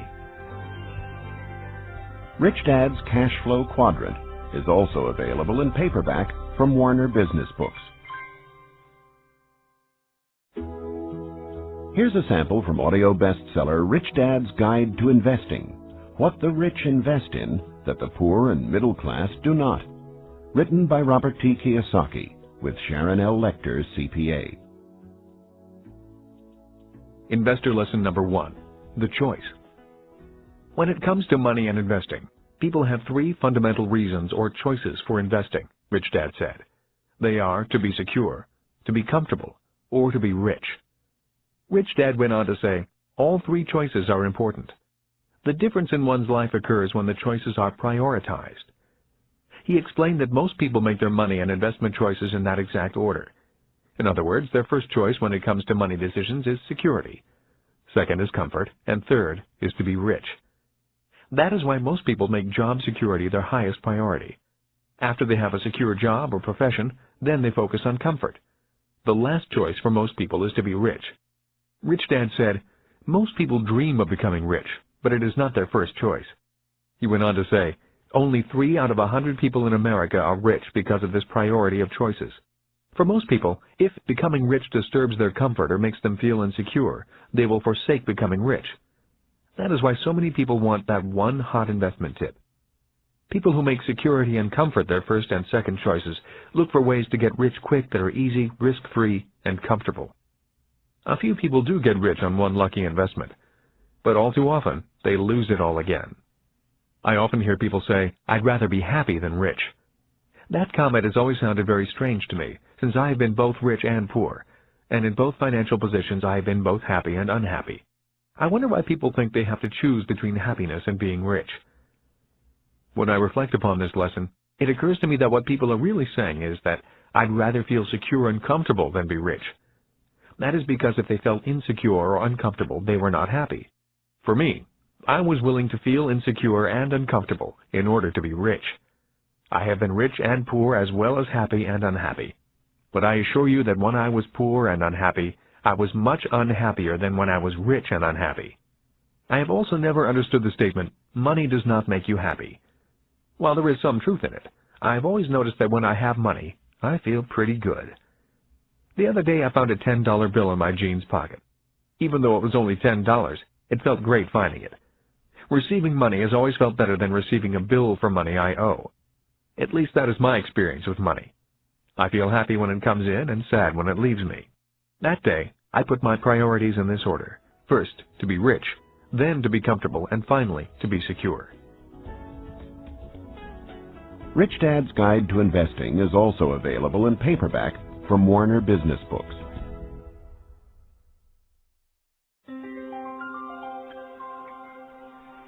Here's a sample from Rich Dad's Rich Kid, Smart Kid, giving your children a financial head start. The latest book from the New York Times best-selling authors Robert T. Kiyosaki and Sharon L. Lecter, CPA.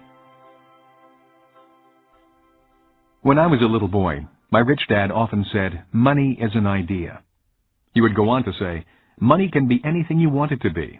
If you say, I'll never be rich, then the chances are you'll never be rich. If you say, I can't afford it, then chances are you can't. My smart dad said much the same about education. Is it possible that every child is born with the potential to be rich and smart? This program is about fostering and preserving that possibility. Both my dads were great teachers. Both men were smart men. But they were not smart in the same subjects, and they did not teach the same things. Yet as different as they were, both dads believed the same things about all kids. Both dads believed all kids are born smart and all kids are born rich. They both believed a child learns to be poor and learns to believe that he or she is less smart than other kids. Both dads were great teachers because they believed in bringing out the genius that each child is born with. In other words, they did not believe in putting knowledge in. They believed in bringing the child's genius out. Both my dads were great teachers because they rarely tried to cram their ideas into my head. They often said very little, waiting instead for me to ask when I wanted to know something. Or they asked me questions, seeking to find out what I knew, rather than simply telling me what they knew. And not to forget the moms. My mom was a great teacher and role model also. She was my teacher for unconditional love, kindness, and the importance of caring for other people. I once heard that boys marry women just like their moms, and I would say that is true for me. My wife Kim is also an extremely kind and loving person. I did not know my best friend Mike's mom very well. Yet the times I was over at their home, Mike's mother was also very kind and attentive to what we were doing. Although a very private person, she was always interested in what Mike and I were learning at school and in the business. I could tell she was a great life partner for Mike's dad. Although I did not know her very well, I learned from her the importance of listening to others, letting others talk, and being respectful of the ideas of others, even if they clash with your ideas. She was a great communicator in a very quiet way. Lessons from my mom and dad. The number of single-parent families I see today concerns me. Having both a mom and a dad as teachers was important in my development. My dad would often say, "True intelligence is knowing what is appropriate rather than what is simply right or wrong." As a 6-year-old boy, I learned from my mom that I needed to be kind and gentle. But when I found myself constantly confronted by bullies at school, I also learned that I could at times be too kind and gentle. I hated being called fatty and Dumbo. Consequently, after talking with my dad, I learned to be strong and to stand up for myself. But there had to be balance. My father told me that many people live in a black and white world or a right and wrong world. Many say, don't push back, and some say, push back. The key to being successful in life is, if you must push back, you need to know exactly how hard to push. When I got pushed or put down, I learned exactly how hard to push back. Knowing exactly how hard to push requires much more intelligence than simply saying, don't push back, or push back. My dad would often say, true intelligence is knowing what is appropriate rather than what is right or wrong. I think today we need to be more intelligent with our strengths and our weaknesses. It used to be when I was a kid and I got angry with another guy at school. We would begin to wrestle, get tired, and then the fight would be over. The worst that happened was an occasional torn shirt or bloody nose. Today, kids get angry, start thinking in the less intelligent right and wrong mode, break out their guns and shoot each other. We may be in the information age, and kids may be more worldly than their parents, but we can all learn to be more intelligent with our information and our emotions. We need to learn from both our mothers and fathers. Because of so much more information, we need to be that much more intelligent. Rich Dad's Rich Kid, Smart Kid is also available in paperback from Warner Business Books.